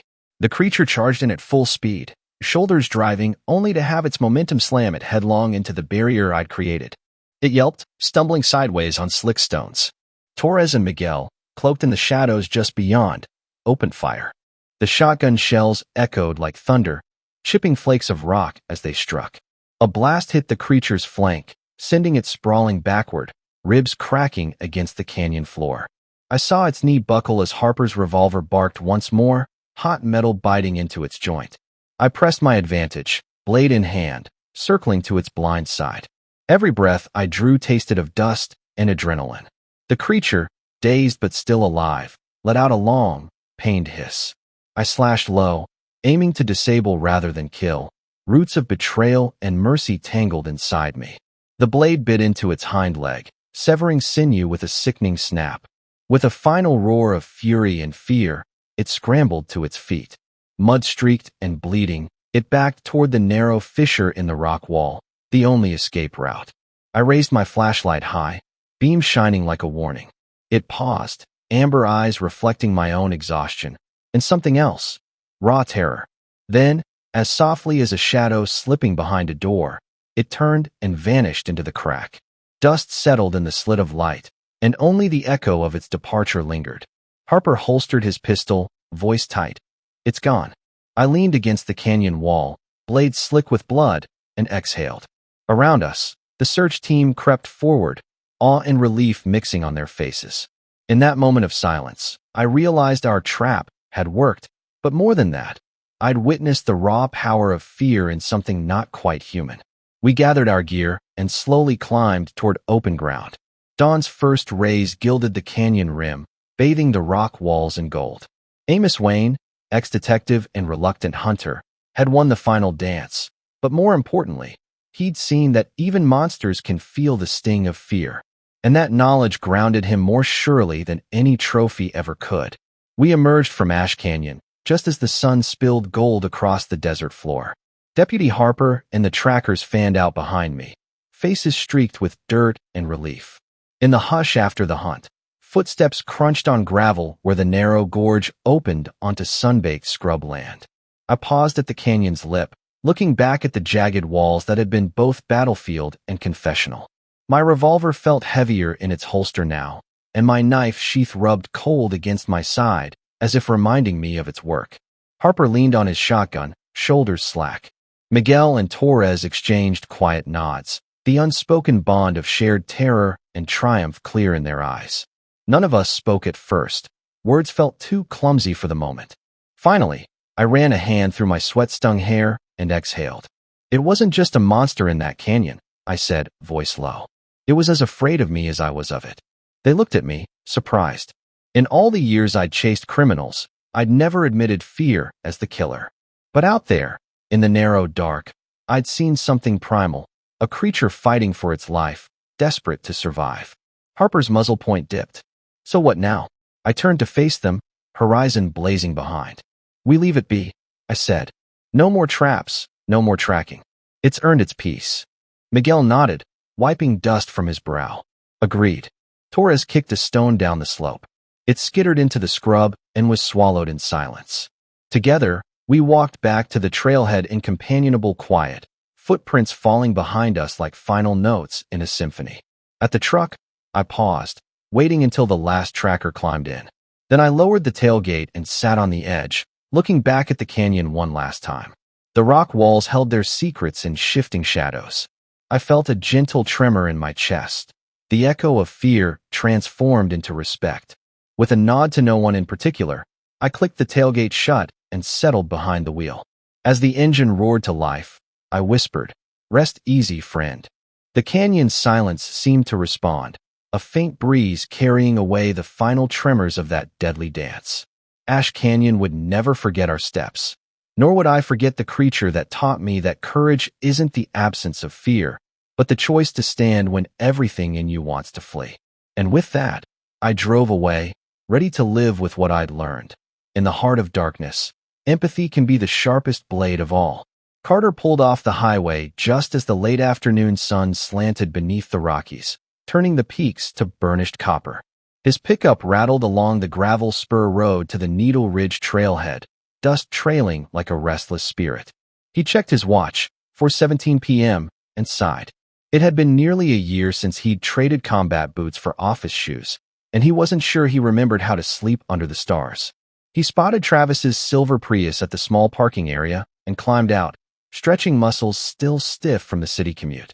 Travis waved from behind his windshield, wild-eyed and grinning like a man who'd just uncovered buried treasure. Carter shouldered his pack, about 35 pounds, mostly camera gear and dehydrated meals, and approached. "Ready, old friend?" Travis's voice crackled with nervous energy. He leaned forward, palms pressed to the steering wheel. "Needle Ridge is different. You'll see." Carter forced a smile. "Lead the way." He'd known Travis since freshman year. Late-night study sessions, beer-soaked bonfires by the Platte. But now Travis sounded like he'd chased secrets into the woods and never looked back. They unloaded their gear and hit the trail at 4:45 p.m., the thin alpine air sharp in Carter's lungs. Pine needles muffled their footsteps as they climbed, the valley below shrinking to a quilt of greens and grays. Travis talked nonstop, about the hush you could feel in the high country, the rhythm of wind through spruce needles, the way light glinted off granite spires at dusk. Carter listened, nodding, but his mind drifted to emails he'd left unanswered and a desk piled high with code reviews. He didn't know why he'd agreed to this trip. Maybe nostalgia, maybe a leftover soldier's itch for a mission. Whatever it was, he couldn't turn back now. By 6:10 p.m., they crested a ridge. Needle Ridge sprawled before them, a ragged spine of rocky outcrops threaded with ancient pines that seemed to twist toward the sky. Travis exhaled, eyes shining. This is it. No other hikers for miles. Just us and the silence. Carter felt it then, the forest's presence pressing in, heavy and watchful. He glanced at Travis, whose grin had faded into something more reverent. The sun dipped lower, and pockets of shadow deepened between gnarled trunks. "Camp where that creek crosses the trail," Travis said, pointing toward a narrow ribbon of silver water winding through the trees. "Give us about 2 miles." Carter checked his GPS, 1.8 miles. He slung his pack tighter and set off, echoing Travis's measured pace. The forest around them pulsed with quiet, a heartbeat of unseen wildlife and whispered wind. As they hiked, Carter stole glances at the pines. Some trunks spiraled unnaturally, bark coiling around itself like living ruins. Rocks lay in concentric patterns at the trail's edge, as if someone had arranged them by hand. His stomach nodded for reasons he couldn't name. By 7:35 p.m., they reached the creek. Travis dropped his pack and knelt in the shallow water, cupping a handful to his lips. "Perfect," he murmured, eyes distant. Carter unpacked the tent and lantern, every rustle of gear ringing loud in the growing dusk. He glanced up at the darkening treetops, heart racing with equal parts wonder and unease. Needle Ridge was remote, all right, beautiful, isolated, and already whispering secrets that Carter Jennings wasn't sure he wanted to learn. Yet as he clipped the tent poles together, he realized he'd come too far to turn back. The reunion had begun, and the forest was listening. They broke camp before the sky had fully turned violet, stowing the tent and slinging packs on shoulders stiff from the night's chill. At 6:30 a.m., with just the hiss of their breathing and the creek's murmur for company, Carter and Travis pressed north along the narrow footpath. Within minutes, the forest seemed to close around them. The pines grew so dense overhead that the sun's rays fanned only in slender shafts to the forest floor, spotlighting mossy boulders and tangles of fallen limbs. Travis strode ahead, backpack straps creaking, eyes darting from twisted tree trunk to spiral-patterned rock, as if reading a secret code. "Look at this," Travis whispered, skirting a cluster of young firs whose trunks wound in perfect corkscrews. Their bark curled like ribbons, and tiny ferns sprouted from the grooves. Carter crouched to examine one, fingertips brushing the cold, damp bark. He frowned. Never seen anything like it. "Is this natural?" Travis shook his head, voice low. "Nope. Someone, or something, made these patterns." He pointed further up the slope where stones lay in a near-perfect ring around a rotting stump. "Found that yesterday. Must have spent hours setting it up." Carter straightened, tension knotting in his shoulders. "Maybe elk or porcupines," he offered, forcing lightness. But even as he spoke, he knew it didn't fit. This was deliberate, too precise. They skirted the creek where the trail converged with a side stream.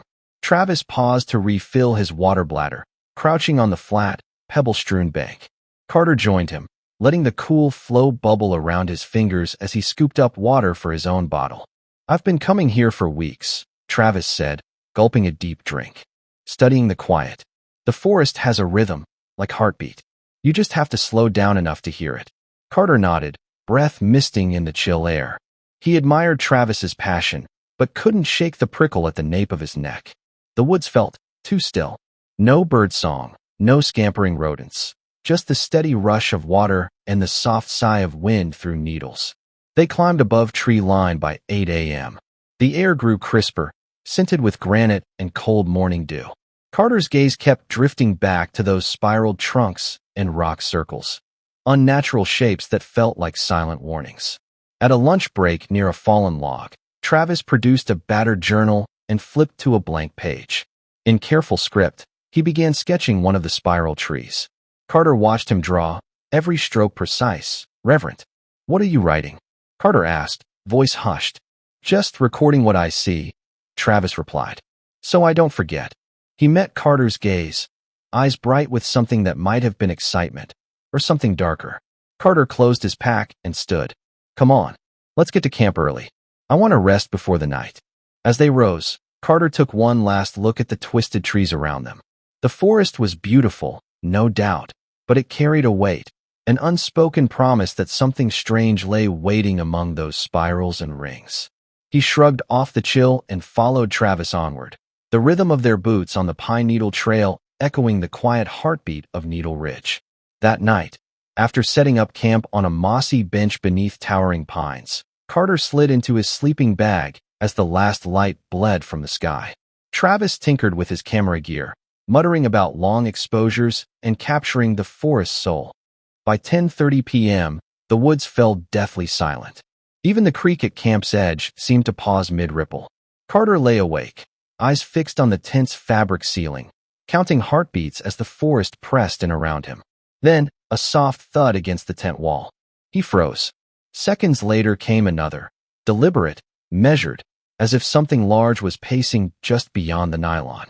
Carter's mouth went dry. His training kicked in. Don't panic, assess.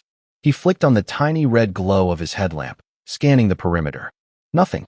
No animal rustle, no wind in the branches, just darkness. He unzipped partway and poked his head out. Moonlight pooled on the forest floor, but the trees loomed like silent sentinels. In the starlit hush, he could almost believe it was the wind, until the footsteps resumed, circling the campsite in slow, heavy thuds.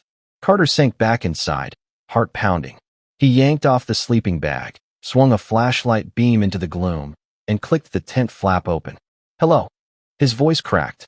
"Is someone there?" Only the night answered. Then, far downstream, a single, creaking groan trembled through the air, like the sigh of an ancient tree snapping under weight. Carter's breath caught. Back in the tent, Travis mumbled, "Deer," eyes never leaving his camera's glow. "It's not deer," Carter hissed. He pressed his ear to the flimsy tent wall, imagining hoofbeats. But what he heard was something slow, deliberate, too heavy to be any woodland creature. He grabbed his flashlight and unzipped the door. "Travis, let's check it out." Travis looked up, face pale in the torchlight. "Better not." Carter stepped out anyway, beam sweeping the creek bank. The forest was a gallery of shifting shadows, but no form moved. The creek echoed again, this time higher, as if wood were bending under immense pressure. Carter's finger tightened on the flashlight. "This isn't wildlife," he said. Travis's silence was the only reply as the moonlit pines watched them both, waiting. And in that hushed moment, Carter understood. Needle Ridge didn't just hide secrets. It was alive with something that liked to whisper them in the dark. Just before dawn, I jolted awake to an empty sleeping bag beside me. My headlamp beam quivered as I swung it to the mouth of the tent. Travis was gone. Heart thundering, I crawled out onto cold, dew-slick ground and called his name, voice ragged. "Travis." Only the creek answered, its water gurgling as if mocking me. I grabbed my flashlight and stumbled toward the trees where Travis had been shooting stars with his camera. The underbrush crackled beneath my boots. A few dozen yards from camp, I spotted him, feet planted at the edge of a cluster of spiraled pines, shoulders rigid, eyes locked on some point deep in the woods. His camera hung forgotten at his side. "Travis." I called again, voice sharper this time. He didn't turn. I hurried up behind him and touched his arm. He flinched but stayed rooted in place. When he finally spoke, his voice was a whisper. "I saw it out there, Carter. Watching us." I fumbled the beam toward his gaze, sweeping it through the trees. At first, I saw nothing but trunks, needles glinting with pre-dawn dew. Then, two black orbs, perfectly still in the underbrush, reflecting no light. They hovered just above ground level for a heartbeat, and I could feel their weight, their hunger. "They're watching," Travis rasped. His pale face looked less like an old friend's and more like a stranger's. Eyes too wide, skin drawn tight. I took a slow breath to steady myself. "Okay," I said, tone firm. "Let's back up to camp." I reached for his elbow, gently guiding him away. But as we turned, the orbs vanished, slipping into shadows like ink dissolving in water. We hurried back, my flashlight bobbing between us, every snapped twig setting my nerves alight.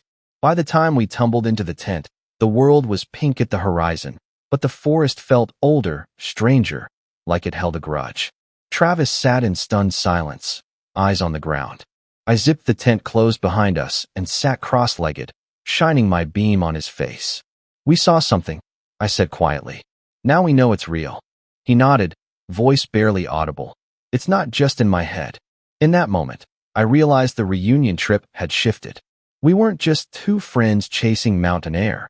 We were trespassers in a realm that didn't belong to us. And the longer we stayed, the deeper we'd sink into Needle Ridge's living nightmare. Night fell like a suffocating blanket, and our second dinner, a tin of chili, sat untouched between us. Travis stared into the flickering lantern light, hollow-eyed and silent. I double-checked the cylinder of my old service revolver, 5 rounds of hollow points, and slipped it into my waistband.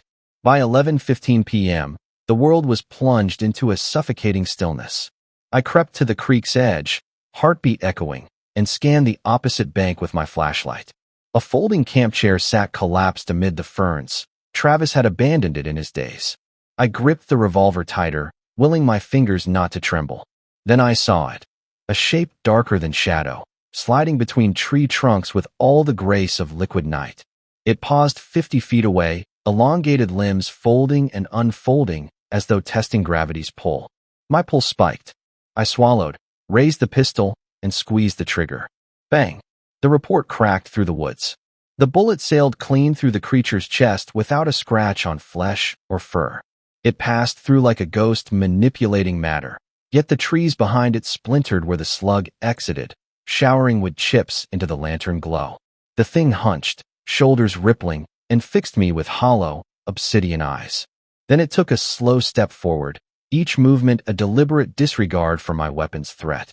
Travis, frozen beside me, whispered, "It knows now." I chambered another round and fired twice more. Both rounds phased through the creature, harmless as breath. My jaw clenched in disbelief. A third shot tore into the trunk behind it, shredding bark and sending debris raining down. The creature let out a low, resonant hiss, no animal sound I'd ever known, and glided closer. I backed up against the creek's rocky bank, finger poised on the hammer. In the lantern's dancing light, its form shimmered at the edges, as if the forest itself were peeling away to reveal something older, more alien. Travis finally moved, stumbling back against me, voice shaking. "Carter, what do we do?" I stared at the thing through the mist, wrestling fear and fury. My magnum, and every human law I'd ever enforced, meant nothing here. The silence of Needle Ridge pressed in, and I realized we were utterly outmatched. "Run," I gasped. "Back to the ridge, now." We turned and sprinted without looking back, the lantern left behind to gutter out. Behind us, I heard the creature's footfalls, soft, echoing, patient, following our retreat into the hungry dark. That night, back at camp huddled in our half-lit tent, Travis hardly closed an eye. He sat cross-legged, rifling through his journal by lantern glow, fingers blackened with graphite. When I asked if he wanted tea, he barely looked up, just mumbled, "Almost there," and returned to sketching spirals in the margins. Over the next day, Travis grew distant, his easy laughter gone, replaced by restless pacing along the creek bank. He woke me at odd hours to whisper about the signal in the spirals, or the rhythm of the spiral bark. Once, I found him sleepwalking beneath those twisted pines, arms raised as if conducting some silent orchestra. I grabbed his shoulders to steady him, and he blinked awake, eyes wild. "They're waiting." That evening, as I packed gear for an early exit, Travis intercepted me. He stood framed by the ridge's silhouette, face gone in the dying light. "We can't leave now," he hissed. "I've deciphered the code. We're almost there." I shook my head. "Travis, I've had enough. This place isn't right." He stepped closer, voice low and urgent. "You don't understand. The forest chose us." I opened my tent flap to call a halt to this madness and froze. Fresh symbols were carved into the trees that ringed our camp, spirals with inward arrows, identical to Travis's sketches. My throat went dry. I backed away, heart hammering. Travis's lips curved in a knowing smile. "See? It speaks to me now." I realized then that whatever had followed us from Needle Ridge into Travis's mind was stronger than our friendship, or my will to leave. And in that charged silence, I understood.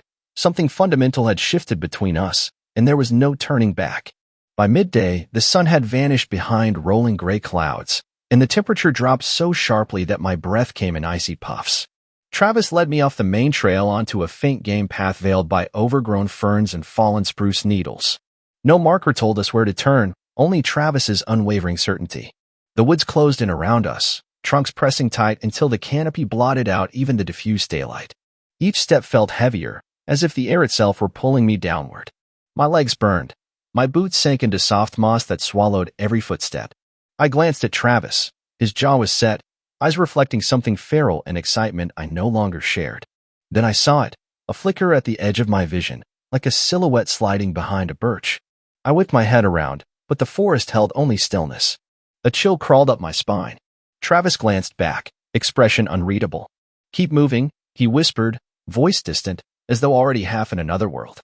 The hollow lay at the end of the narrow corridor of trees, a sudden opening ringed by stones carved with spirals. The ground here was barren, stripped of ferns, and the air tasted metallic. My flashlight beam revealed symbols carved high into the trunks, spirals leading upward, as though guiding something unseen into the sky. Travis knelt to trace one of the carvings, fingertips following the grooves. "They brought me here for this," he murmured. His eyes were dark pools under a face drawn too tight. I crept closer, heart pounding. "What is this place?" He didn't answer. Instead, he stood and stepped into the center of the clearing, raising his arms as if conducting the forest itself. The wind died, and a low hum vibrated through the trees, impossible to tell if it was around us or inside my skull. I raised my flashlight, and there, in the wavering beam, hundreds of tiny, narrow eyes glowed like embers in the underbrush. They watched, patient and unblinking. My breath caught. Travis turned to me, lips curved in a half-smile. "We're home," Carter. In that moment, I knew the path back had grown impossibly long, and that whatever hunger lived in these woods had found its vessel in my oldest friend. I woke to an eerie hush. The lantern had guttered out, and Travis's side of the tent was cold and empty. My heart lurched as I unzipped the flap and swung my beam onto damp ground. His pack was gone, his boots vanished. A compass lay spinning in the dirt, needle wildly oscillating like a frantic heartbeat. Travis? I whispered into the void. Only the faint drip of condensation answered. I dumped my small pack, flashlight, water bottle, emergency whistle, slung it on, and followed the faint impressions where Travis had knelt the night before. His footprints led toward the hollow clearing, then faded into undeviating spirals carved into the moss. My stomach rolled. I stumbled into the hollow, chest tightening at the sight of fresh symbols etched into the rocks, spirals intersecting at jagged angles, like arrows pointing inward to some unseen sinner.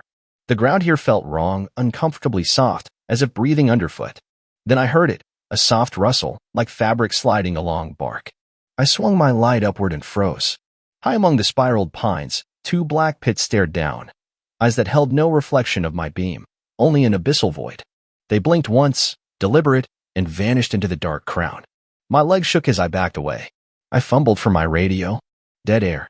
No signal, just the oppressive silence of Needle Ridge. I gripped the compass, still spinning, and stuffed it into my pocket. Only one thought hammered through my mind. I was utterly alone. As the gray morning light crept into the clearing, I forced myself forward, every footstep echoing in the weightless hush. The forest seemed to watch, its heartbeat a single, patient drum. I did not look back. I could not. By the time I broke free of the spiral-ringed stones and stumbled onto the main trail, my lungs burned and my mind reeled. Travis was gone, swallowed by whatever agency ruled these woods. All I had left was the memory of those voided eyes and the gnawing certainty that Needle Ridge would not release us unscathed. Weeks later, Denver felt impossibly bright. Carter Jennings sat in his cramped apartment, the city's glow bleeding through half-closed blinds. He packed away his backpack, filed his leave request without a word to HR, and shoveled back into code reviews and endless video conferences, trying to pretend Needle Ridge had been a fever dream. But he couldn't sleep. Every creak in the building sounded like pine wood cracking under ancient weight. Each time he closed his eyes, he saw Travis's hollow smile and those abyssal eyes glinting among the spiraled pines. One evening, his phone buzzed on the coffee table. A San Juan Mountains area code he didn't recognize. Carter hesitated, then answered. Carter. The voice was low, warped, like someone speaking through stretched canvas. It was Travis, but not Travis. You left the clearing too soon. Carter's hand shook. Travis? Where are you? What do you want? Silence, then a faint scratching, like pencil on paper. Deeper. Quieter. I found another place. It's waiting for you too. Heart jackhammering, Carter slammed the phone down. The apartment felt too small, the air too thick. Yet in the next breath, he knew he'd go back. That night, he lay awake staring at the ceiling. The city's hum faded behind the forest pulse. In the darkness, he heard it, a creaking sigh, subtle as a turning page. He sat up and whispered into the empty room, I can't escape you. And somewhere beyond the high-rise walls, the forest answered. A week later, Carter found a small padded envelope slipped under his door. Inside was a single slip of paper with 3 GPS coordinates and nothing else. His breath caught as he recognized the final set, Needle Ridge Trail, Camp Hollow Clearing. He balled the paper in his fist, then smoothed it out and burned it in the kitchen flame. The ashes floated across his counter like black snow. That night, around 2 a.m., the building creaked again. Carter sat up, pulse furiously loud, and peered through his bedroom window. The distant city lights refracted off glass, yet beyond them, high atop a neighboring apartment's rooftop garden, 2 black dots hovered among the potted pines. He froze, watching as the dots blinked once, like eyes acknowledging him. The wind carried a soft creak, as if it were bending in the dark, just for him. Carter swallowed. He didn't scream. He only whispered to the night. You followed me. The forest replied with silence, an endless echo of spirals and shadows that would haunt him long after Denver's skyline faded into dawn.